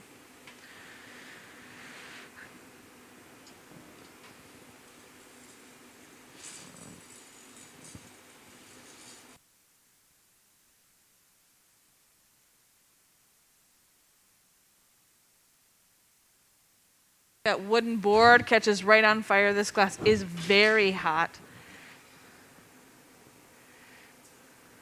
Doesn't quite look very hot, but once you start using those wooden tools, it is very, very hot.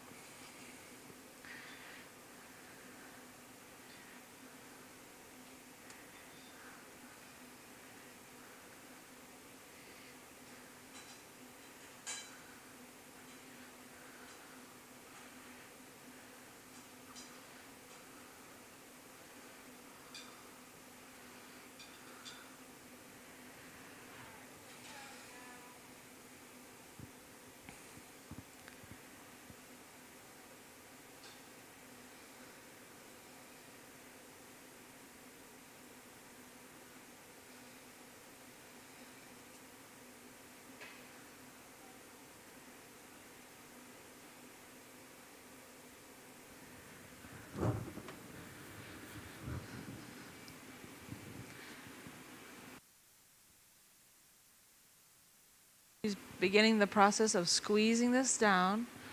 We slowly kind of bring it down so that it doesn't wrinkle. And then the result of this is this beautiful little disc off the bottom, which you could throw away, but it is so beautiful. They're going to save it. So Helen caught it in a wooden board. They're going to fire polish the sharp edge from breaking it free and then get it into our slow cooling annealing oven.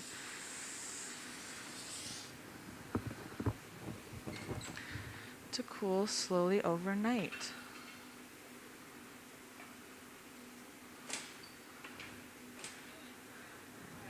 This is one she made from this bottle. So you can see it's got that beautiful color pattern and how it's just a scrap part of the process, but it's a nice, beautiful little object on its own.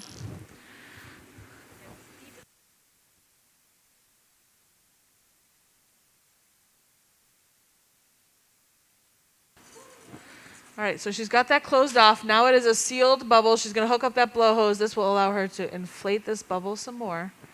She's going to go in for a quick reheat. And we have a question. Can we zoom in on these bottles here on the marver to get a closer look at the beautiful cane work?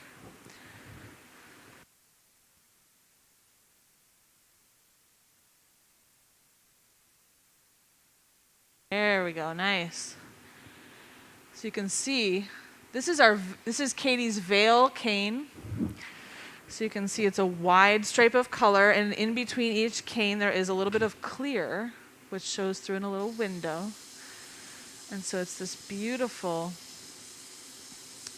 wide stripe cane, which we call veil cane. So the way she made it is she made a cup of color, filled that with clear glass, pulled it so that when it flattens out, it creates this wide stripe instead of a small stripe in the center. So another type of cane is called filigrana cane, where the color just runs in a thin line right down the center with clear, a lot of clear on either side.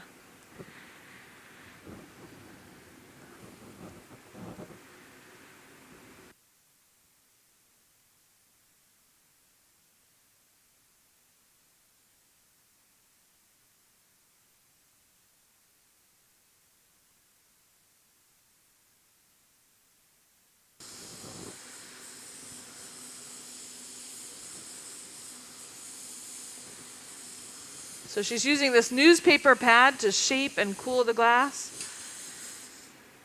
Stepping on that foot pedal to inflate this.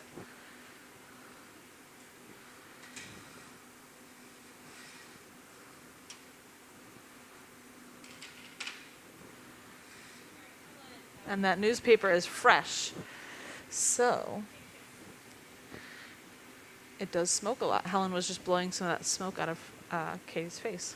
So this is Katie Hubbs. She's been working with glass for about 8 years now. So she makes this whole process look very easy. She went to Emporia State. She has a Bachelor of Fine Arts, concentrated in glass.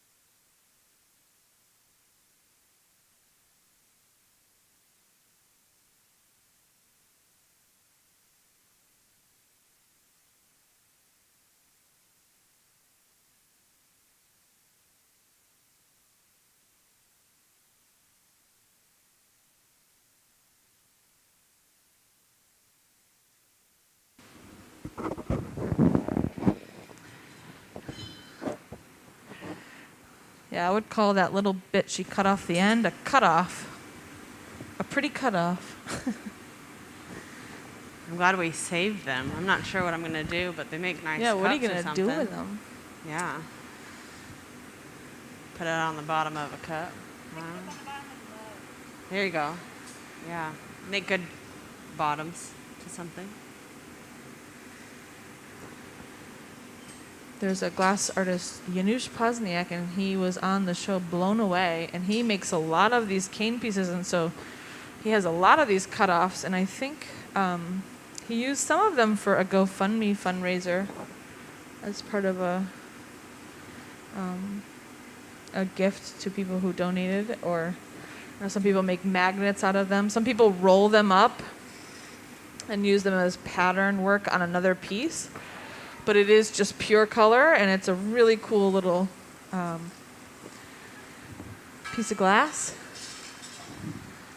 And so it's nice to use them again. Katie, your mom wants them. Of course. Boy, we'll see, won't we? You could use them in a mosaic. You could stick them in your plants. What else could you do with them? They're just really pretty objects. It's all good.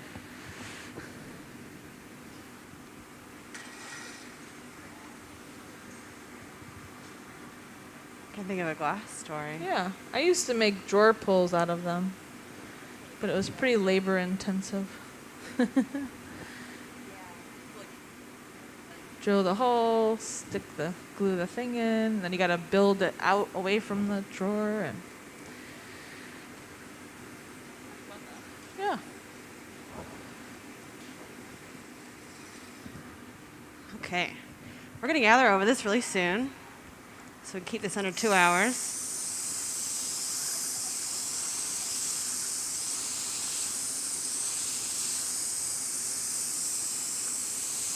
Make the size piece that she wants to make today, she does need some more glass. This is all very thin, and so she could make a small piece out of this, like something we could hold right in our hands, but she does want to make a vessel.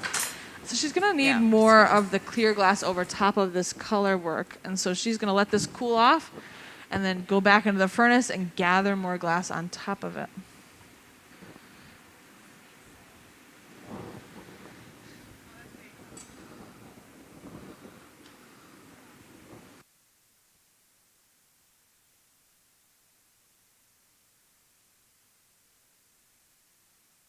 You can gather on a bubble as many times as you like, as long as you can work with that amount of material.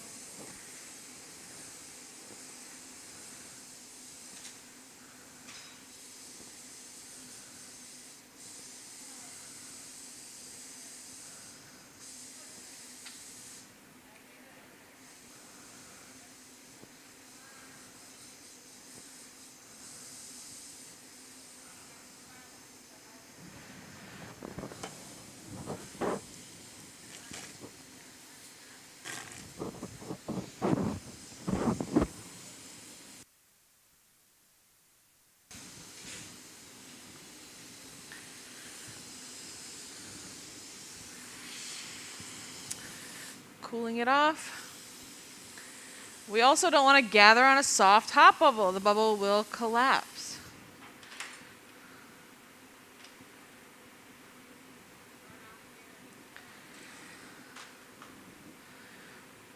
She's going in for a free heat. We also can't gather on a cold bubble. It'll blow up in the hot glass. So she's kind of evening out the temperatures, making sure that the outside is not too cold from cooling it off, making sure the inside is not too hot that the bubble would collapse. The temperatures have to be just right.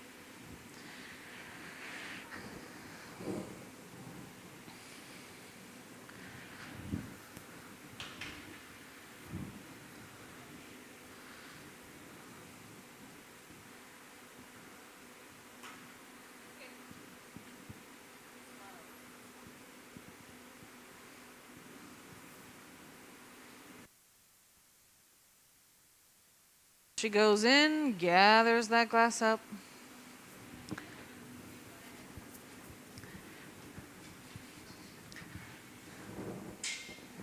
She'll use a wooden scoop tool called a block that's soaked in water to shape, center, and cool the glass.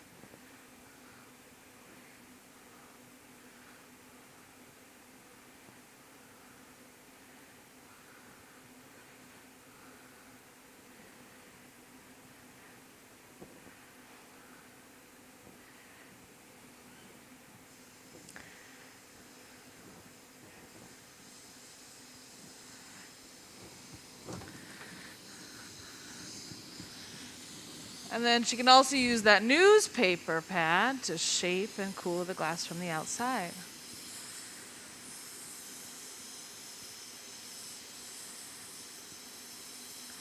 Chris is helping her turn. Helen's being a great assistant by shielding her arm and blowing the smoke out of her face, which is really nice when we have this fresh newspaper pad. It can give off a little smoke until it builds up that carbon layer.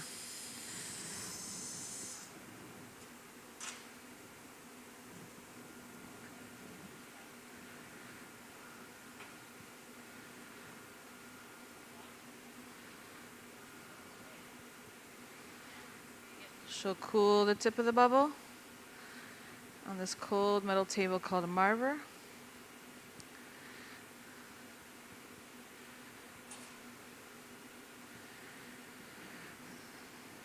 Right now, she's just kind of setting up the temperature differences. We want the bottom to remain a little thicker, and so we need to cool it off a little bit more than the rest of the piece so that it has a nice thick bottom so that it's nice and strong and stable.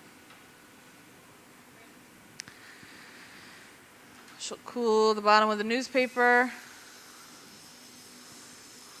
Some more as well. And then she's going to start to step on that foot pedal, which is going to introduce a very light pressure or a little bit of air into that bubble.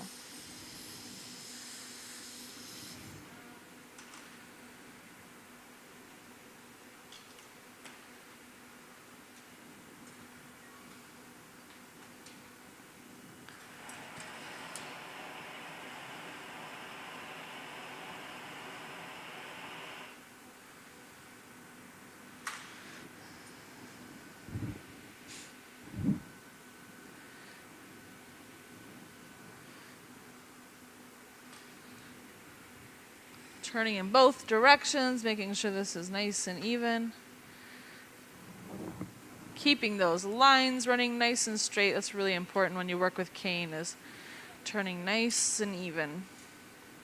She'll start to use these jacks to start to squeeze in a jack line, but also to cut in the little waist. So these vessels are sort of a gourd shape. It's got this nice contour or waist. And so she's going to start to squeeze in those lines right now. And then this line off the end of the blowpipe, that's where she'll break the glass free when it's time.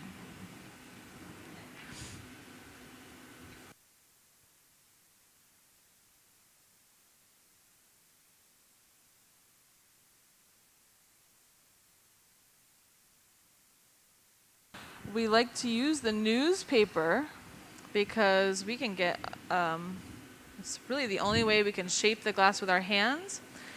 If you use the block, the wooden block, you get one shape, which is that Q-tip shape. The newspaper allows her to cool just the bottom, and it's nice and soft and gentle, so she can cool the glass and shape it with her hands. So she can actually, even if she wanted to, she could even kind of squeeze with her fingers. And so the newspaper just acts as a way to shape the glass with our hands and get some really beautiful shapes. And it's not as hard and rigid as some of the other tools. The softest tool to shape the hot glass compared to the hard metal, the hard wood, the metal table.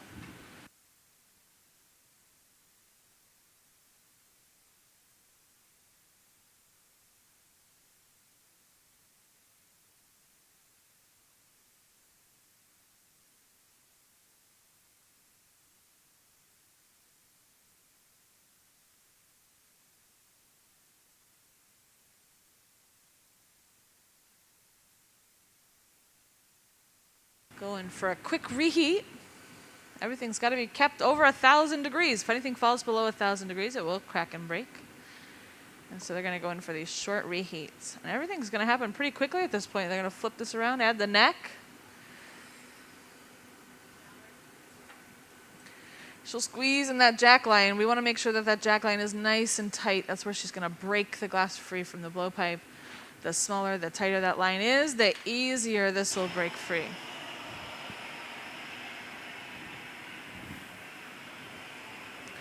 You guys have any questions so far? No?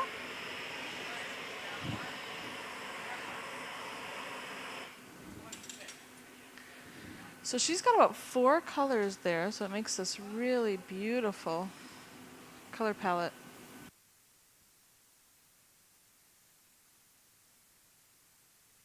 I believe she does. Katie, you have an Etsy store online, right?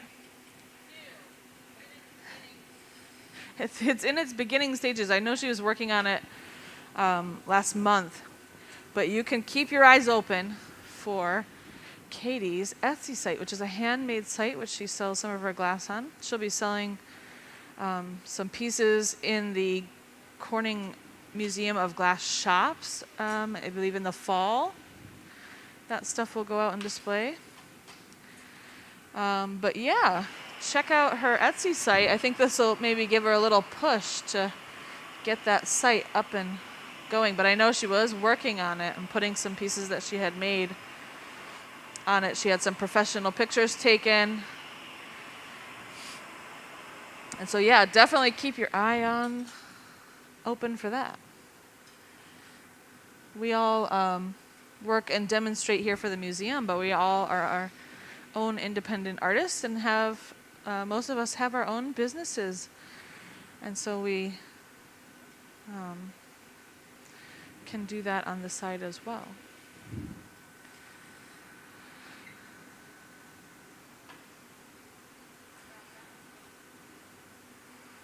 She started making these pieces last year when she was participating in a show or an exhibition at her alma mater, Emporia State, or a gallery in that area. And so she made one of these pieces for the first time, and now she's starting to make these pieces again.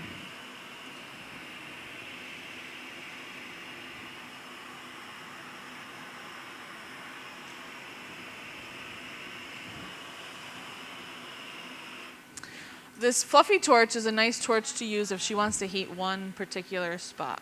If you go into this reheating oven, everything gets hot, everything gets soft and gooey. And if you want to just preheat or heat one specific area, you can use this fluffy torch beforehand and then go back into the heat, and that area is always going to be a little hotter.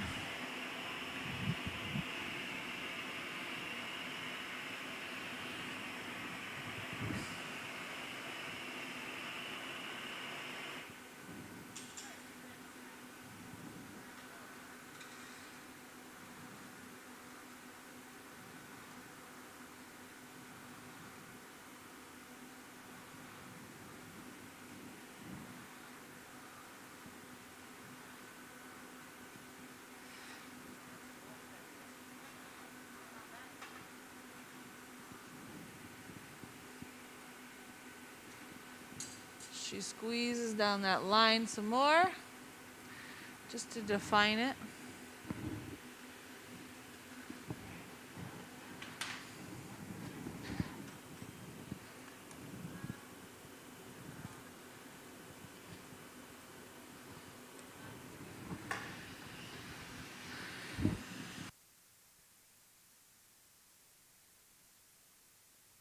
We'll use this hot air torch to heat just a very small section on the bottom.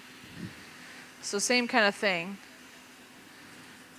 Getting the glass to heat in just one specific area. This one is a much hotter torch.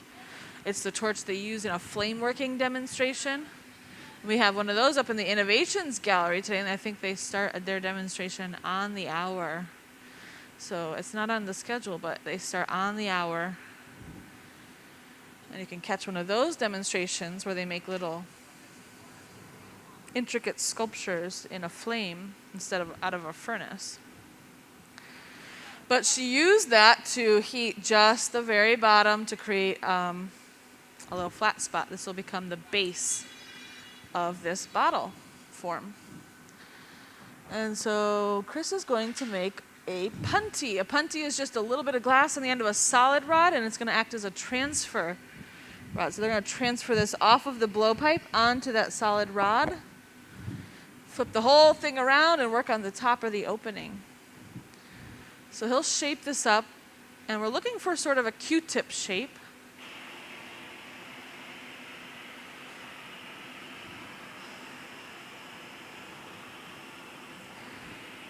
And more importantly, the right temperature. We want it to be hot enough that it will stick, but cold enough that it will easily pop off when they're finished.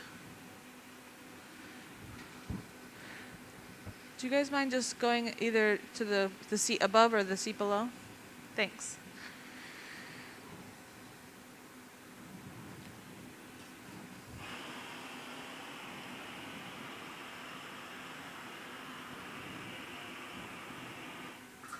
So Chris has made the punty. He's going to cool the pipe off. These pipes do get hot, but we have this fancy little tool here called a pipe cooler that cools off the metal. So they're just rolling it. He's just kind of cooling it in the cold water. He'll give it a little heat. There's a nice view. This has looked very orange so far, but now you can see it's at its colder state. It's that beautiful blue tones, those cool tones.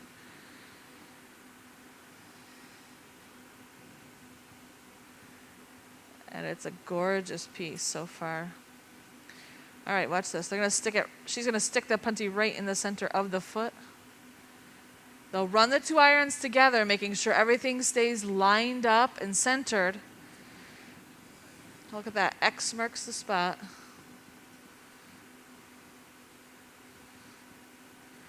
She'll cool off that constriction line she made earlier, and with a light tap, this should pop right off.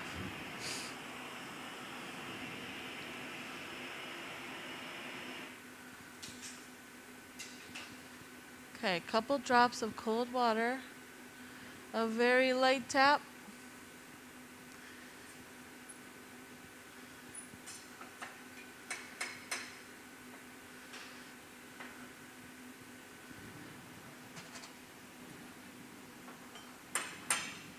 A big round of applause for a nice clean break. All right, now if you look up at the screen, you can see there's a small hole left behind. She's going to spend a little time heating that up, and then they're going to add the neck, and then this piece will be finished. So we're really, really close. These pieces take Katie about an hour, but she's got a lot of prep work already into these pieces. So she spent the last couple of weeks pulling all the beautiful canes. So all those lines of color that you see in this piece, I think she's got 4 different colors in this piece. She had to do a separate cane pull, which probably took a half hour or 45 minutes per cane pull just to make the color for the pattern. And so these are very time-consuming pieces, but the end result is really, really beautiful and well worth it.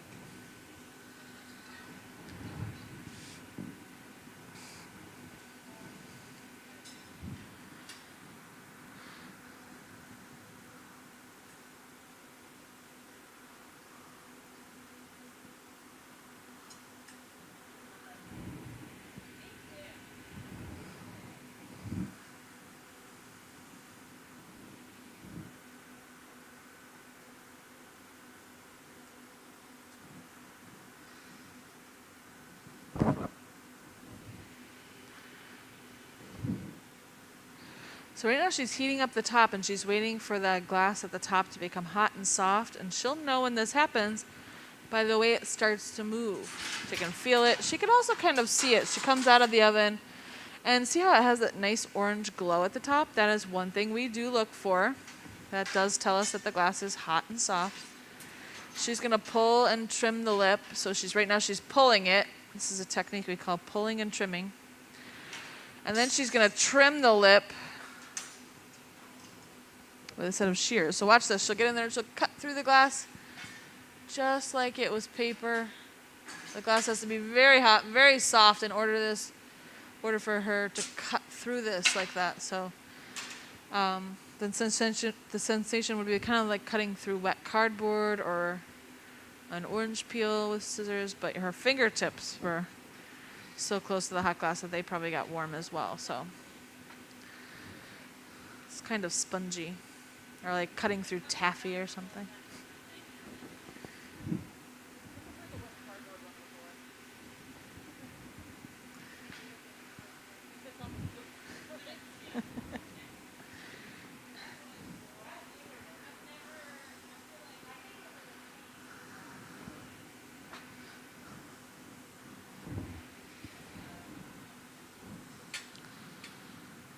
So she's going to heat this up, soften that cut edge, and use the newspaper to close this down a little bit.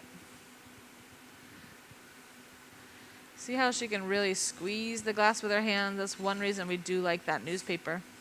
She's going to puff up the top with a tool called a soffietta.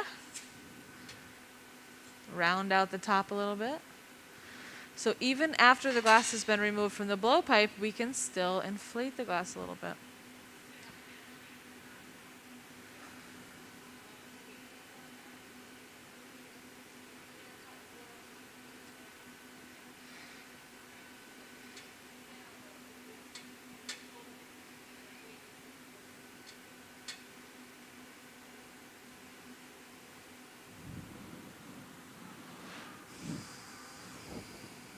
So they're really close to adding the solid tube and encalmo piece for the neck. And so Chris is warming that up. It's been in a garage,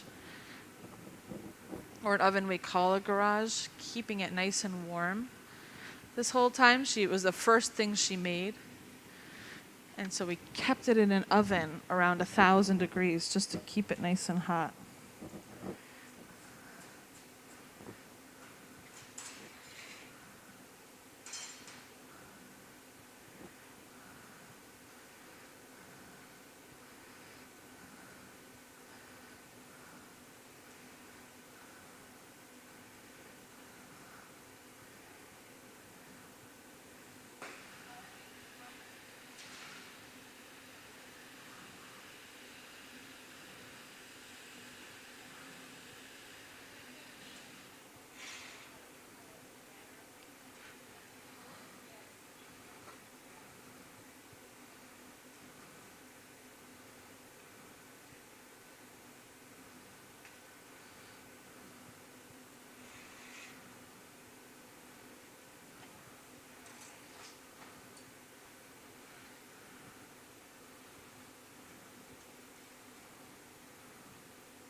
So she's heating this up.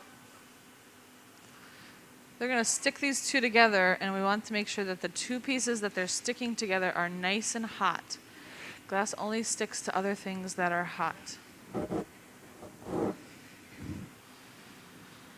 So Chris is heating the end of the tube up over here. Katie is, you can see she's got that nice orange glow. It looks like she's going to pull and trim the lip again.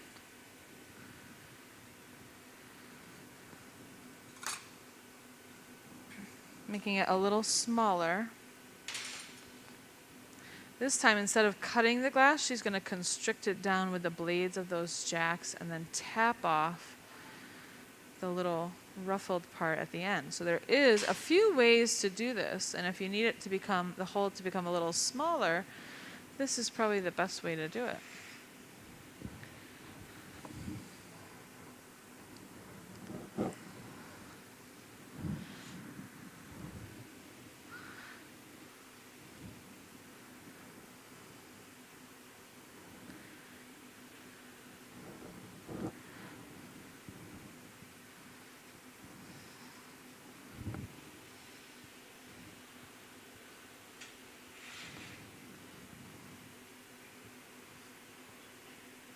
So she'll squeeze that down. Helen's sticking a set of tweezers in there to kind of cool and make sure she doesn't close off the hole. And now they're going to break that little bit off the top. Okay, watch this. She cools it. Helen will give it a light tap. And it pops right off. There we go. She said one more puff, and then they're going to stick on the neck.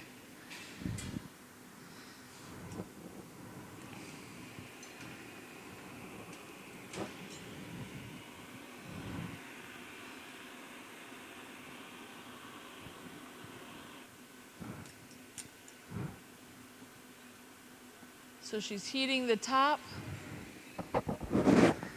waiting for that to soften. You can see it has that little bit of a glow to it, and that's one thing we do look for. She's going to use the Sophietta, watch this, puffing it up. It rounds it out, gives her that beautiful shape up at the top.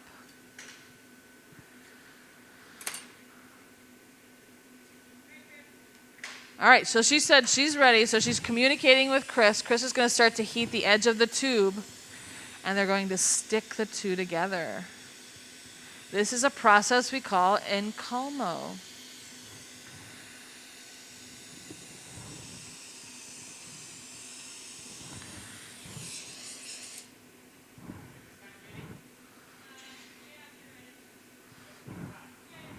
Okay, they're going to stick it together this time. So she's got the top of that nice and hot. Chris will bring over the tube so it's glowing a little bit. And here we go. It's a one-shot deal. Sticks it on and nails it right on center. How about a big round of applause?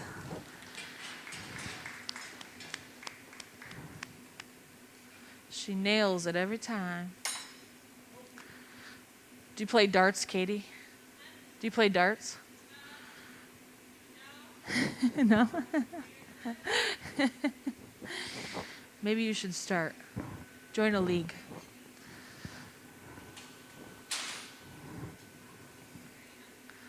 All right.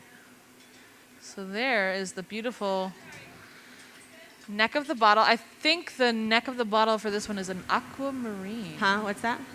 An aquamarine? It is, yeah. It's a little lighter than that one. That one's Cool. pretty dark, so Beautiful. it's a little less color. But it should bring the blues out a lot, I think, and that's why I chose pink for the top of the other one, and that'll bring some of those pinks out a bit more. Going with the theme here. All right, so they got a little color in it, a little bit of movement. They're going to open this up into a nice cylinder. So she goes in with the blades of the jacks.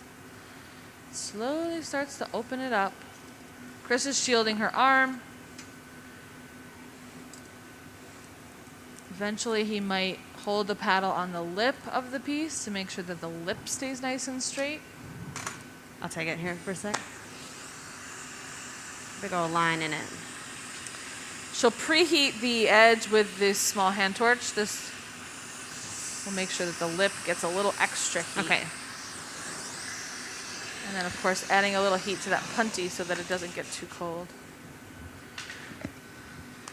Amanda's taking a couple shots that she'll put on the social media so we can get some previews of this piece, because this is going into a slow cooling oven where it will stay for the next 16 hours or so. So we won't be able to see this for a day or so till it's slowly cooled overnight.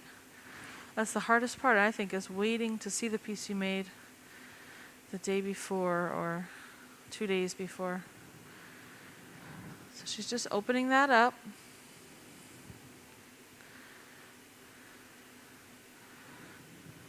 Chris will use a little board on the edge.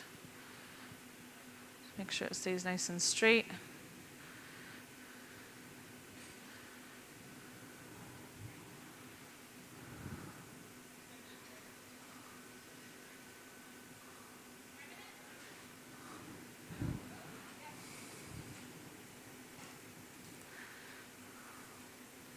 So they're going to trim the lip here. Make sure it's nice and even. So they'll use those shears again to cut through the hot glass.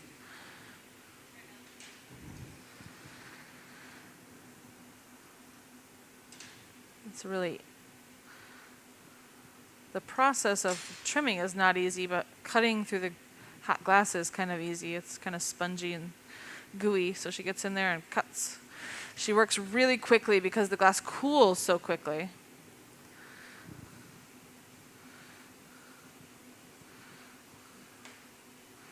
Quick overall heat, then they'll concentrate a little heat just on the lip.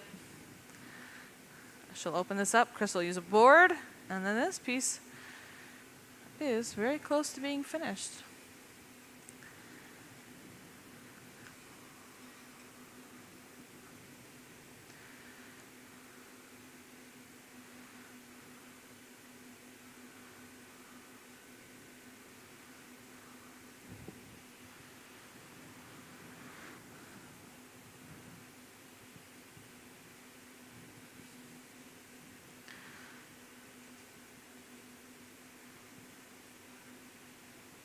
All right.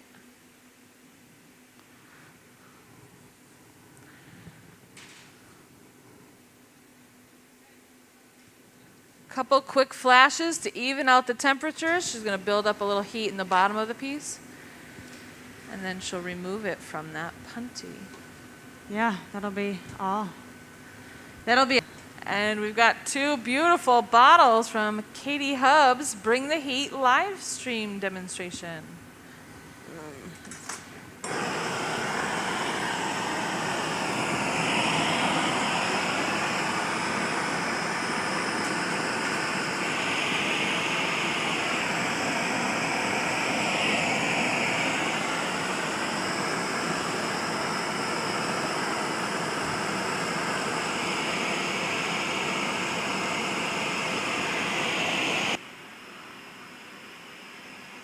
Just adding a little heat so that when they break this off, it pops right off.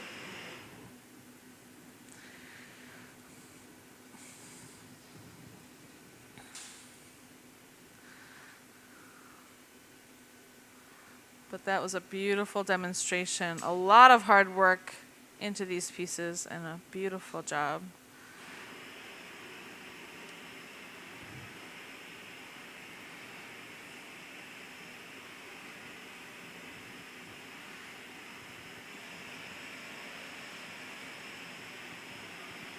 As we get ready to take this off the pipe, I'd like to thank you for coming into the museum today and checking out this demonstration. For those of you who are tuning in at home, thanks for tuning in at home. We'll catch you next Wednesday for our next live stream from 10 to 12, and that's going to be a You Design It, We Make It.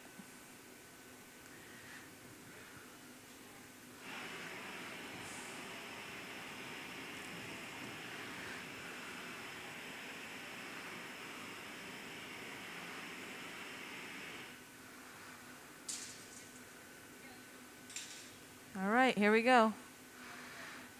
Quick flash, and then all they'll have to do is add a few drops of cold water, and with the lightest tap, this will pop right off.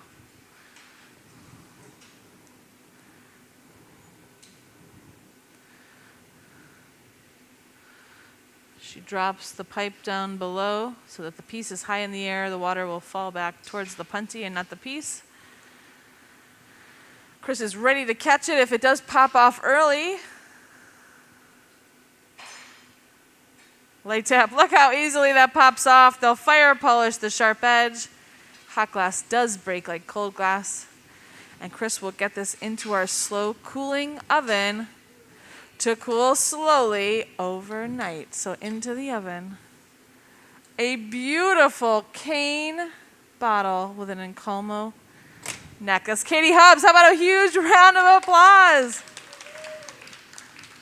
for a great demo and a beautiful piece. Chris Rochelle, Helen Tagler as assistants, and everyone else that helped make this live stream possible. Thanks for joining us. Thank you, everyone, for joining us online and here. Thank you, Catherine, for chatting. Thank you, Helen and Chris, for helping. Bye. Thanks so much, everyone.